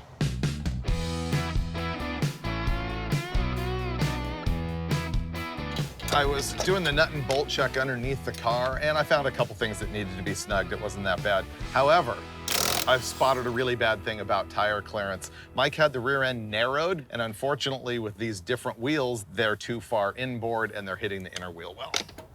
So before this car went on the chassis dyno last week, I switched wheels, and I thought, oh, they clear the inner fenders just fine. They're not. They hit the inner fender bad. Well, that was painful to watch, but it's probably gonna save disaster. Yeah, I'm totally okay with it. All right, way better clearance. It's still gonna tag it a little bit, but it's not gonna cut the tire.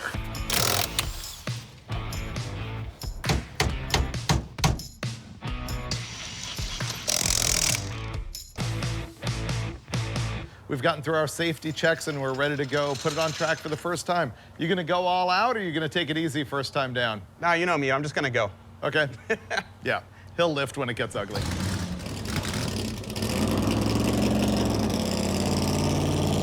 Oh, this is exciting. I have not driven down any drag strip in this car in over a year. For the first pass in Blasphemi in a long time. A ton of stuff has changed on the car. Different throttle body, different injectors, coil on plug ignition, dry sump, different clutch, different transmission, different rear tires. See what happens.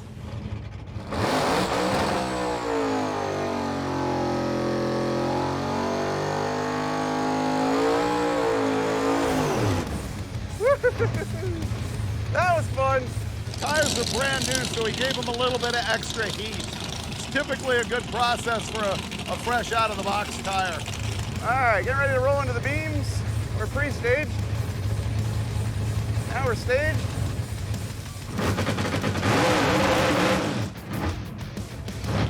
Okay, a lot of cowbell. It did not hook. You can see the tire bounced pretty good. Yeah, that's the same two-step I've always used, so I could turn the two-step down if I had the laptop. Wow, it hasn't spun like that in a long time. Thinking it through, the 6-speed has a much lower first gear than your G-Force did. He's got the computer out. We're looking at the data, just what happened to make sure that the two-step rev limiter was set where it needed to be. There we go.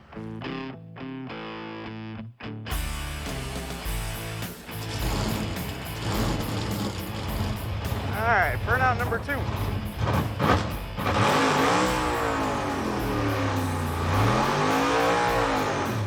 We've lowered the rev limiter. Let's try this again.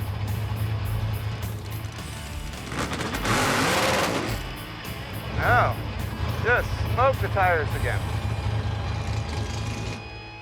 So it smashes, but the whole rear end of the car is squatting. It's not separating. That is fairly low tire pressure. Here's what's going on. You saw our first 2 hits, the thing spun the tires real bad. The first time it actually hopped the tire off the ground. Looking at the data, we're realizing that the camshaft was advanced a lot versus the last time he ran this thing. And he just told me that it's making more boost down low than it did on the dyno, which is unusual. So it's making a lot more power, so he's having trouble hooking it up with his old combo. Right now I'm checking tire pressure, which is below 12. Mike contacted Pete Harrell, his engine guy and tuner, and sent him the file out of the computer, the tune-up on the car, and he went ahead and pulled some ignition timing down low to take some power out of the car so that it would launch. Sun's going down, we're about to run out of track time. The folks at Wild Horse at Bradford Driving School have been super cool to us, and they gave us some more time. So it's a nice cool evening now after everything that we changed, which includes the tune-up, the shock settings, the tire pressure, and new spark plugs. So let's give this a shot. Okay, here we go. Pre-staged, staged.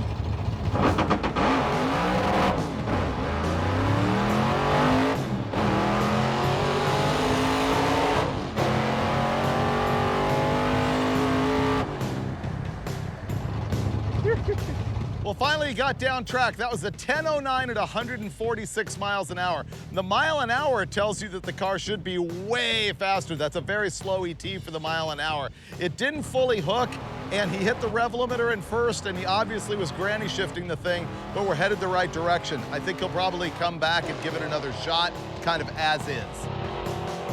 10:09, 146. Okay. 146 is okay. I short shifted one gear, hit the rev limiter, another one. I was a mess. Yeah. Now we're getting somewhere. I know it wasn't fast and it really wasn't pretty, but I learned a lot. The problem with using the clutch when you shift is every time you use the clutch, it restarts the launch process over and pulls ignition timing out of it, about 9 degrees. So you clutch, it pulls 9 degrees, then the motor's trying to accelerate with only like 17 degrees of timing in it. It's not accelerating as hard as it could. So for this pass, I've lowered the launch RPM another 200, and then we just pulled another ½ degree of timing out of it for the first second of the run. Hopefully that makes it stick. Hopefully I can remember not to use the clutch and not granny shift, hit my shift points, and go much faster down this drag strip.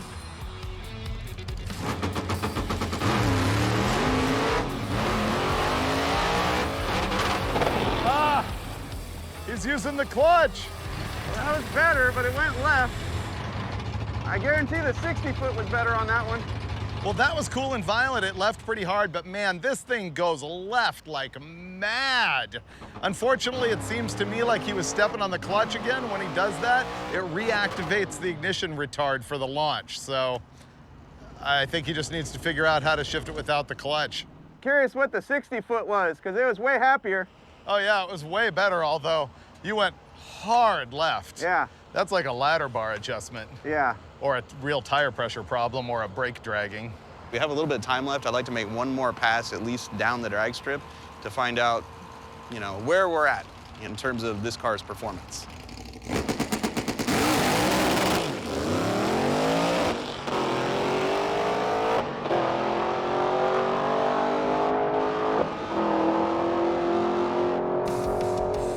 Well, that was the best run of the night, 9.805 at 148.79, but the 60-foot was 181, so. Yeah, I don't know why it spun so bad that time. It was really bad. And I suck at driving right now, so. Drive to the hotel, as is, slicks, open headers? Sure. Let's do it. Let's party.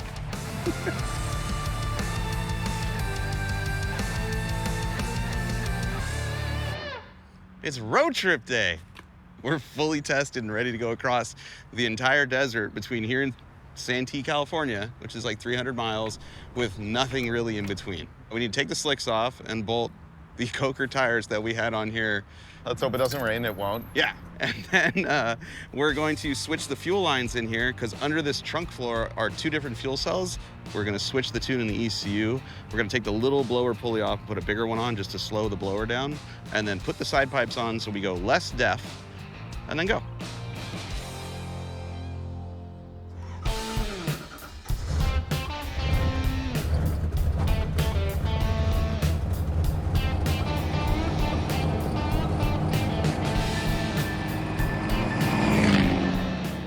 cruising through Gila Bend, Arizona, and all of a sudden I realized this is where we were for the very first episode of Roadkill ever. Last night we stayed in a hotel that I swear looked like they had spray painted over a triple homicide.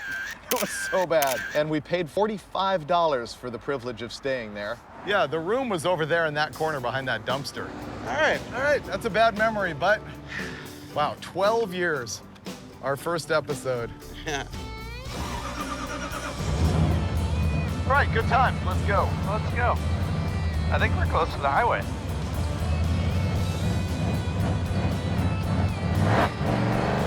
We're probably gonna need to fix that. Yeah, would you throw that spring on there for me? Yeah, we got a problem with the throttle sticking, so I'm gonna go put another throttle return spring on this pooch.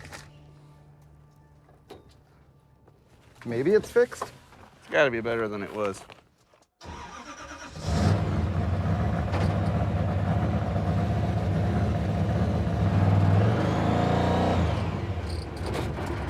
How come? I don't know. These are new issues.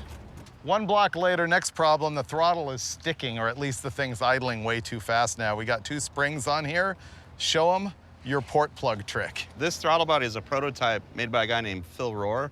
Incredible machinist. And one of the things he did was to improve drivability was he machined these plugs that are O-ringed that should go in here and cap off one hole so that you don't have these giant throttle blades when you're going down the road. When you have throttle valve area that's a whole bunch, you move the throttle just a little, and there's a lot of air going, and so it's like just barely tip into it, and it goes, ah! So that helps slow that down.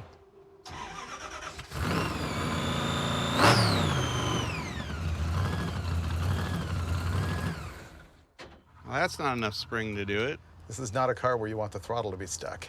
I think part of what's happening is the blower and the throttle body are all really hot, and the butterflies are sticking in the bore because it doesn't return. And so what I'm gonna do now is increase the spring rate by adding another bracket, drilling some holes, putting the springs at a little bit better angle, stretching them out even further.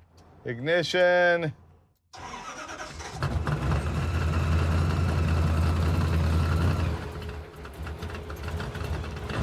Not returning all the way. I brought my old throttle body, which is a smaller one.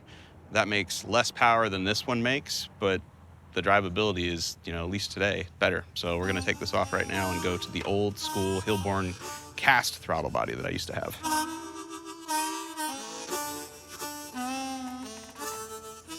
Trying to get it started now with the new old throttle body.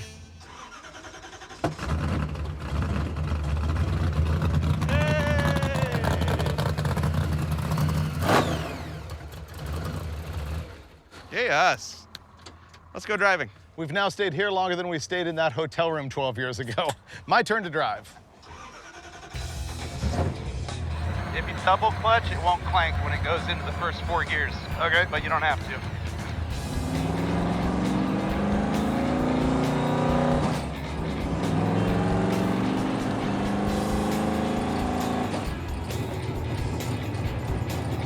Yeah, you're going 75 miles an hour at 1900 RPM. At 7% throttle and almost 14 to 1 AFR. Now where the blowers is really hot now. Now it's 200. Are the fans and water pump plugged in? I don't recall unplugging them. I don't either.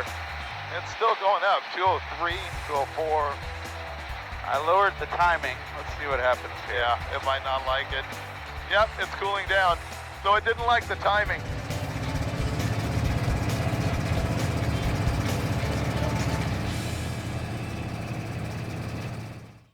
What day is today? I have no idea. Oh, it's Wednesday. That's right. Yeah, we're doing good.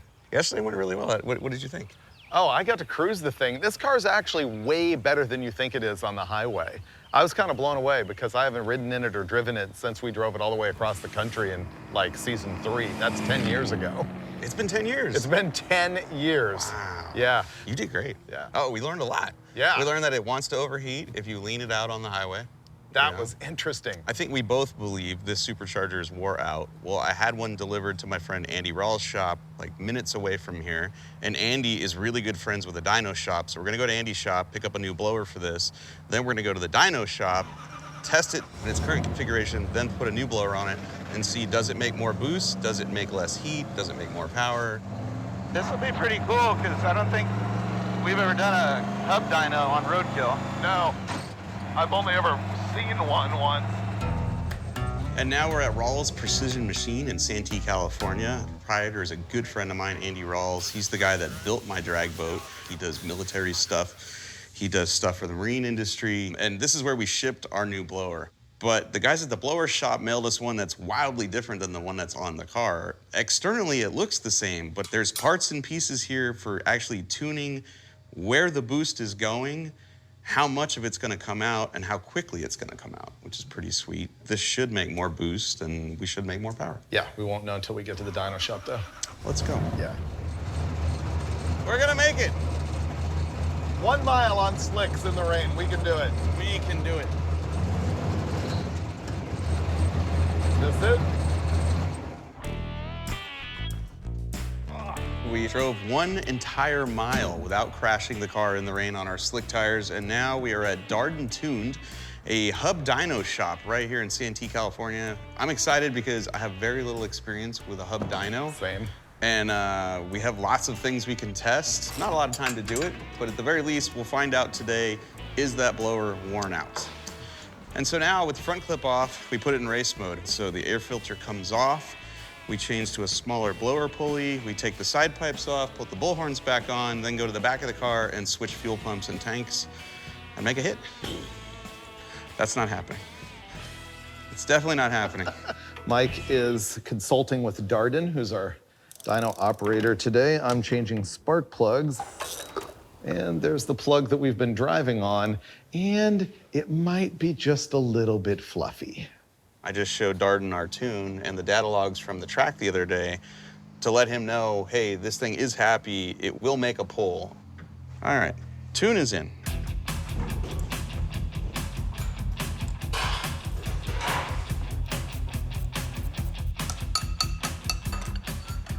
Okay, street pulley. This will be the same one that it ran on Pete's dyno. Okay. So we maybe could compare. Somewhat. We're done in the engine compartment here, and Noah and Adam did the exhaust for us, so Mike's gonna go back and swap fuel lines, and then I think we're good to go. On our show, we've only ever used like engine dynos or regular roller dynos. I've seen these, but explain how it works. I've been doing a lot of high horsepower cars, and this takes all the insecurities of running, having to worry about slip or having to worry about a car flying off the dyno or melting a strap. Plus you also have roller noise, so you don't have to worry about roller noise on this as well. And it's just gonna bolt to the hub and right, go. so we take the tires off, connect straight to the hubs. So if he ever tries to lift, this will hold it down and you'll be good to go. Is it gonna wheelie? We hope so. You haven't rebuilt this engine in a couple weeks. Let's do this. I was gonna say I was excited for this because I've never compared a hub dyno versus a roller dyno. So what was the number that it made on Pete Harrell's chassis dyno? I believe 850. All right, let's find out.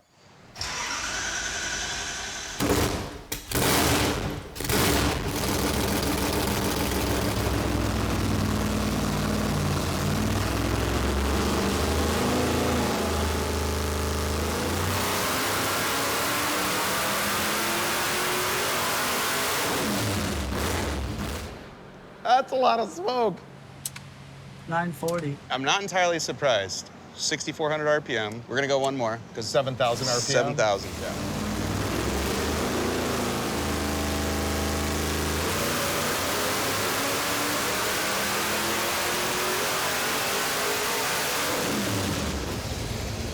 It sounds really happy. It does. On the second pull, we ran it all the way to 7,000 RPM. It made 972 horsepower at the axle and 862 pound-feet of torque. More importantly, Finnegan and Darden are going over the data right now and just making sure that the air-fuel ratio looks good, that there's no anomalies in even like oil pressure and things like that. The boost is where they expect it to be. It's making about 13 pounds. So the reason we're spending all of this time tuning an engine with a supercharger we know we're going to take off is because we want to make sure the tune is right, the engine is happy, so that we just take the blower off, put a new one on, make a couple more pounds of boost, hopefully with the same tune, and see if we gain power. Okay, we are headed in the right direction. Our tuning gap in the beginning was this much because we were so rich, and as we started getting leaner, our tuning got smaller and smaller to the point where, like, the motor tells you, hey, I want this AFR and I want this type of timing, and there's nothing else you can do to make more power except change boost pressure. So now we're gonna change the blower. We're gonna load up a richer tune just to see how the motor acts first, then we'll lean it back out and see what the motor makes and how it responds to it. Ready? Up and over. Let's talk tech. These are both Roots-style 871 superchargers from the blower shop. One of the innovations on both of these is the ports in the side of them where the electronic fuel injectors go. Now, you really have to have fuel going through one of these superchargers to keep it cool and sealed. There are some differences between the two blowers, though, so this isn't going to be a direct A/B test of just a worn-out blower versus a nice and fresh one. First of all, look how this has got a center divider in the top right here, and this one does not. It's also been machined for this special insert that goes right here and restrict the opening while also sealing the rotor a little bit more over here. You tend to get the boost rise earlier in the RPM band. There's also a difference in the discharge side of the supercharger. You can see how this actually has a longer opening and there is a bar down the middle of it. This doesn't have that bar, and the distance from here to here on the opening is actually less. And you might be thinking to yourself, well, that's less flow because it's a smaller hole. But in fact, what this is doing is keeping the air sealed to the rotors for longer. Remember, as the rotors turn, they press the air to the outside of the case. And right here, as soon as the rotor clears the case, it's going to discharge the air into the engine. In this case, it's hanging on to more air for longer before it discharges, and so that can be a benefit. Also, Blower Shop has found that this version helps with cylinder-to-cylinder distribution, so that's kind of the difference between the two blowers. The throttle doesn't open all the way. Oh, I know. That bolt fell out. That bolt fell out? That bolt fell out last year at Drag Week, and I think this got put in. And then we never had wide open throttle after that.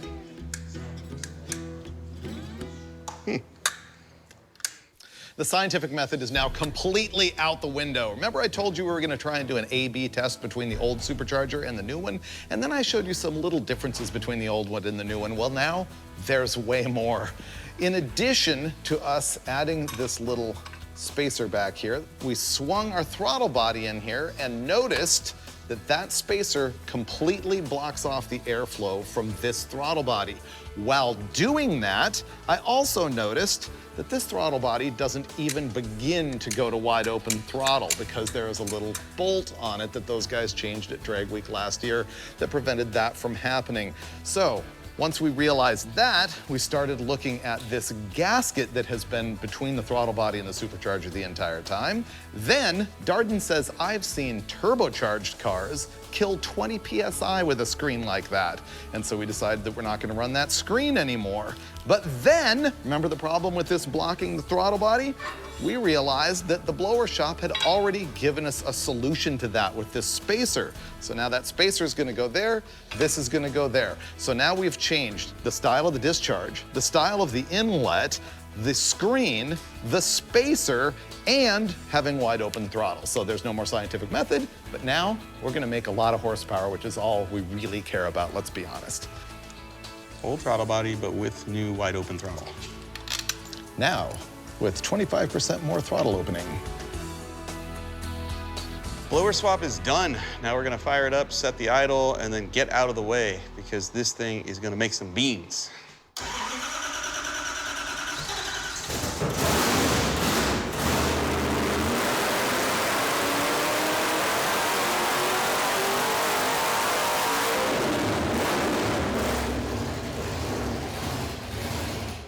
There we go, boys. It's finally working.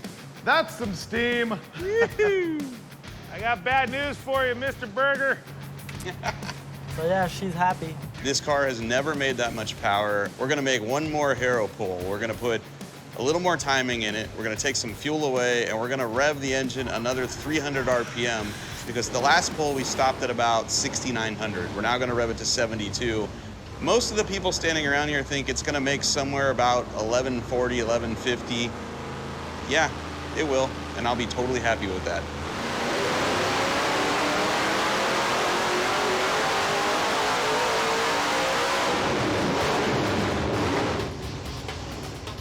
Woo! Yeah, baby. That is beef. We came in here with a car that made about 970 horsepower at the hub and about 850 foot-pounds of torque, and we are leaving with a car that makes 1,136 horsepower and 930 foot-pounds of torque. Car rips. We now have to put it back into street mode and then drive to Bakersfield, which is like 250 or 60 miles away. That's a tomorrow story. Yeah. Don't worry about it. Not worried at all. Right. I'm looking forward to it. Yep. Here's. Yes. Yes. We can do that. Let's go celebrate. See ya. This car rules. Well, it's day 4 of our adventure. Day 3 was incredible. However, changing the blower and the way the throttle body mounts, well, it necessitated a bigger hole in the hood and a taller hood scoop. So we came back to Andy Rawls' shop. Andy is a killer fabricator and designer, and came up with the idea for this. Moment of truth. Oh, that looks evil. Yeah. All right. Get out of my shop. Yeah. Never return. Yeah, I don't blame you. Great to meet you. Yeah, you too. Thanks a lot.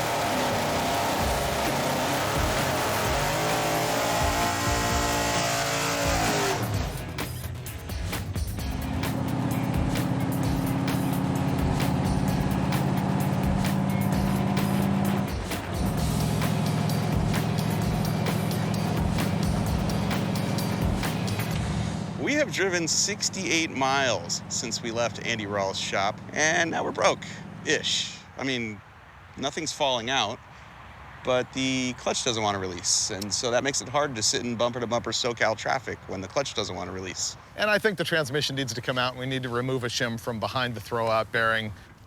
Before we bother with all that rigmarole of tearing the transmission out and assuming it's the throwout bearing shim, we're gonna go ahead and bleed the clutch to see if it's just air in the system. Up, down and hold.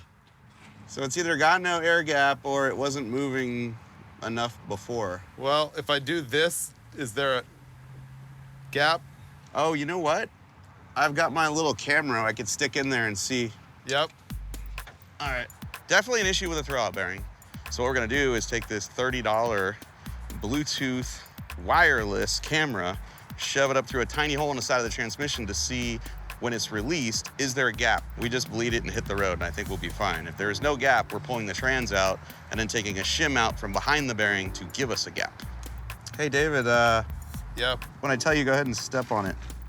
Okay. All right, go ahead. Down and hold. Let off. Off. I think it's up against it, and we need to pull a shim. Well, we don't know exactly what's going on. Maybe it's a combination of get the air out and adjust the pedal stop, and we'll be cool. We're gonna put it back down on the ground, fire it up, and take it around the block and see if it works better. Coming down. Whoa, Oh my God. that was not good. Tell me that didn't go through the oil pan. It did not, but it is stuck between the axle and the tie rod. The jack didn't roll. Boy, that's dumb. Sorry about that. It happens. Whew, it's gonna be a long night. Can you pull the jack out? Fixed.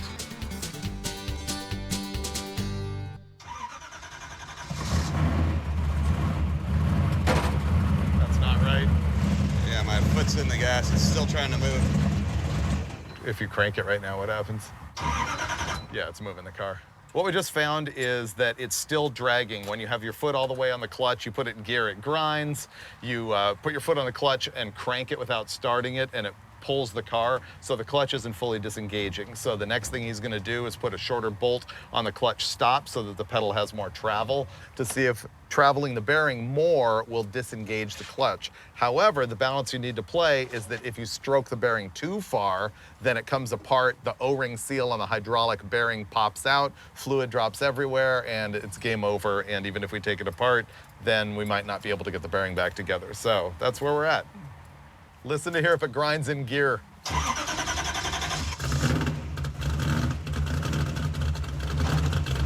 Much better. That's kind of normal. Yeah, think we're good now. That seems normal for a straight cut trans to me. I don't think we have to take the trans out. We don't think we have to take the trans out, or at least we're gonna make that decision another 5 or 10 miles down the road. Great.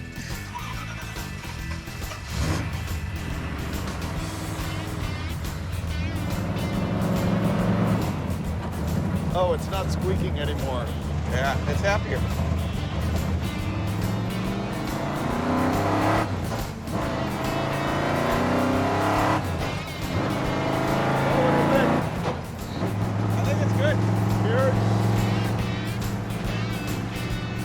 We made it. So we're rolling into some like shishi little tiny hotel, like, what is it, Motel 6, something like that? And there's no parking lot there. And so we're gonna have to leave this on the street. And if it's still there in the morning, then you will see us at Famoso Raceway for the ultimate showdown versus my Model A. It's gonna be great. Nobody told me there'd be no parking. I'm advising you now. I like this car again because it's really, really powerful. It's been great. On the streets of Bakersfield, let's go! We made it. Blasphemi drove all the way from Chandler, Arizona to here, Famoso drag strip north of Bakersfield, California. Well, normally we rent the track, but this time we were invited to Hot Rod Garage Day. Hot Rod Garage is another show on the Motor Trend Network, and once a year, they rent the track themselves and invite friends and family, so you're gonna see like 40 cars here, some of which are the Hot Rod Garage project vehicles, and they are gonna have a pause in the program so Finnegan and I can run side by side. So now we're here ready for the setup of Blasphemi versus my fraud, my 31 Model A Coupe. So this is gonna be good. We're prepping Finnegan's car right now. My car doesn't need a whole lot. My buddy Sam is here, who built the whole chassis on the thing. He's sort of handling the wrenching on the side. I'm gonna help Finnegan move over from street mode to race mode. On the first day of this trip, we went to a drag strip and properly broke in a brand new set of Mickey Thompsons, but we also broke them. The inside of both tires were rubbing the inner fenders of the car, which is probably what caused it to go left every time I let the clutch out. And so we're switching tires. I now have a fresh set to put on, and fresh tires need to be broken. They're never as quick ET-wise as, you know, ones that have been broke in. And the fresh set is also smaller. They are not as wide as the ones that were on the car, so I'll have a little less traction. So for this first run, I'm just gonna let the clutch out and just cross my fingers it goes straight. If it goes straight, I'm happy. Then we'll work on the rest of it after.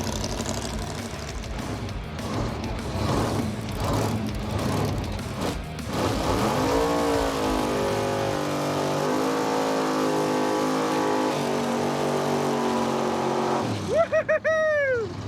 That was my first burnout across the starting line ever. Oh, that was so fun. Finnegan's here for his very first hit. He's got the larger blower pulley on it, not the 1100 horsepower tune, but probably like the 1050 horsepower tune.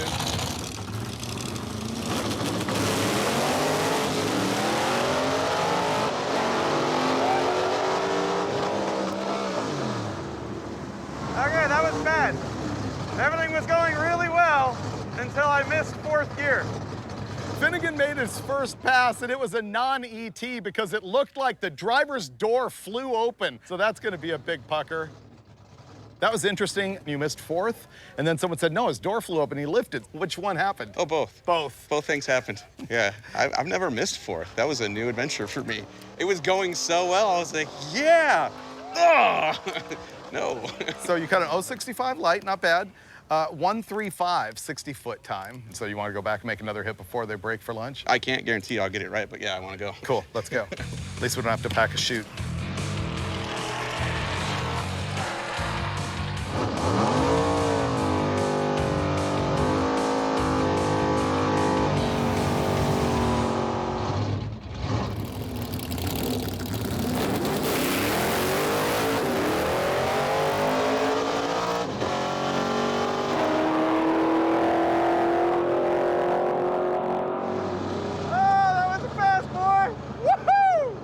That was better, 889 at 153 miles an hour. Now remember, this car's best ever is 852. His 60-foot was 1345. So pretty good. Now we're gonna take a quick break, probably fiddle with the car a little bit more. I'm guessing he's gonna want to put a smaller pulley on it.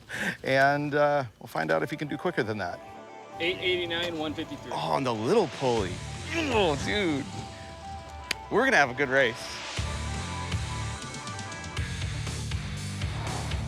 This is my 31 Ford Model A that's gonna be running against Finnegan. You've never seen this car on Roadkill. It was built entirely on Roadkill Garage by my buddy Sam, who you'll see in the background, like helping me out with this thing, and also by Steve Dulcich and myself, and the engine by my buddy James Bostic.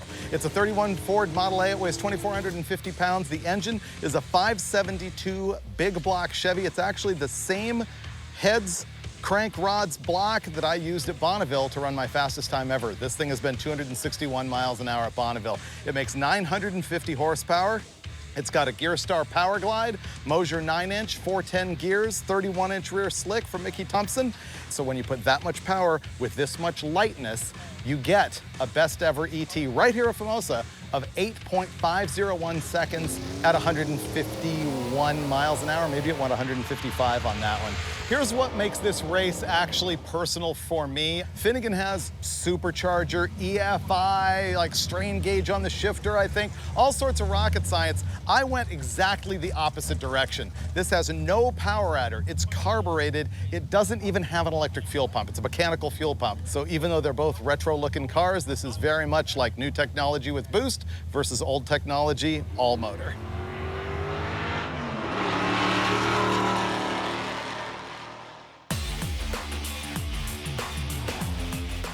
The time has finally come. Yes.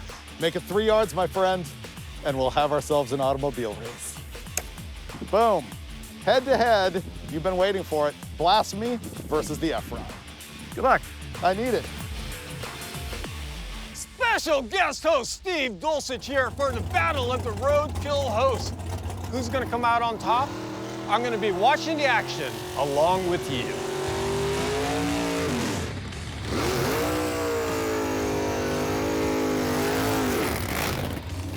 All right, ladies and gentlemen, we are off to the races.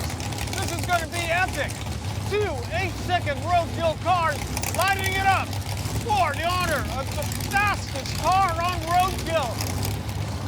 Here we go.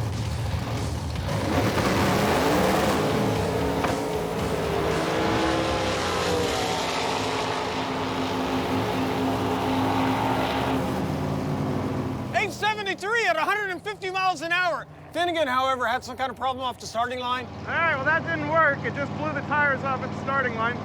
I feel like my brakes are dragging. Something went wrong. Well, I don't know what just happened, but it wasn't good for Mike. A couple of things were wrong with it when you took off. I kept letting on and off the clutch, and the car didn't really want to move. And I went to the starting line. When it's time to go, I let the clutch out, and it just barbecued the tires. It didn't go anywhere. Huh. My car was a turd too, 872 at 150, and I red lit, so you won. 872 is not a turd. Just to give you the numbers here, Mike cut an 033 light, I red lit by 025. 2060 foot, 123. Your 8th mile time, I mean, you were just coasting at that point. So, Want to do it again? what are we gonna do? How are you gonna fix your car? I'm gonna take some compression out of the back shocks. And I just found out I can't let go of the button as soon as I see the last amber.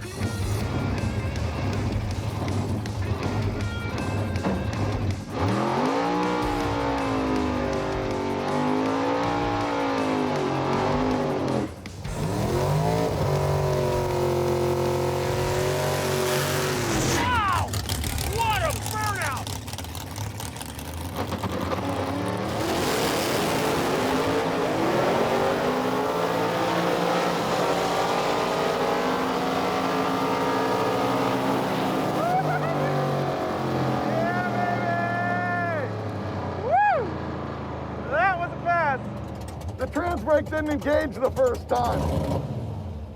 Oh, that was a bummer. Freiburger took it, 871 to an 877. We're talking just 0.06 of a second between the two cars. That is that close, but close doesn't count. Are you okay? Yeah, you? My trans brake didn't work. Oh. Yeah. I thought you beat me down here because I was like, where is he? And then I saw you there. No, you were ahead of me the whole way because I messed up. I'm sure I didn't even get a time. Okay, honestly, I'm walking away disappointed because my car is slow and I feel like I never got a good pass on that last one. My trans brake button, you gotta really get your finger down in the hole, and I didn't. So I rolled deep, and then by the time I was back on the button, It was at the second amber, and then I left. But check this out. I do have the data right here. First of all, you won one and I won one. Okay. You won the first one because I red lit. Oh. I won the second one because you red lit. I did? Yes, you Oh did. my God. However, Oh, God. check this data. This is what saves the episode, in my opinion, because I'm annoyed with myself and my car. But look at this, 60 foot, me, 1297. You, 1294. Oh. Okay. It got better. And 8th mile, 5.539 Okay. to 5.590. Oh. Okay, Oh. so they ran the same to the 8th mile. I was a little bit quicker.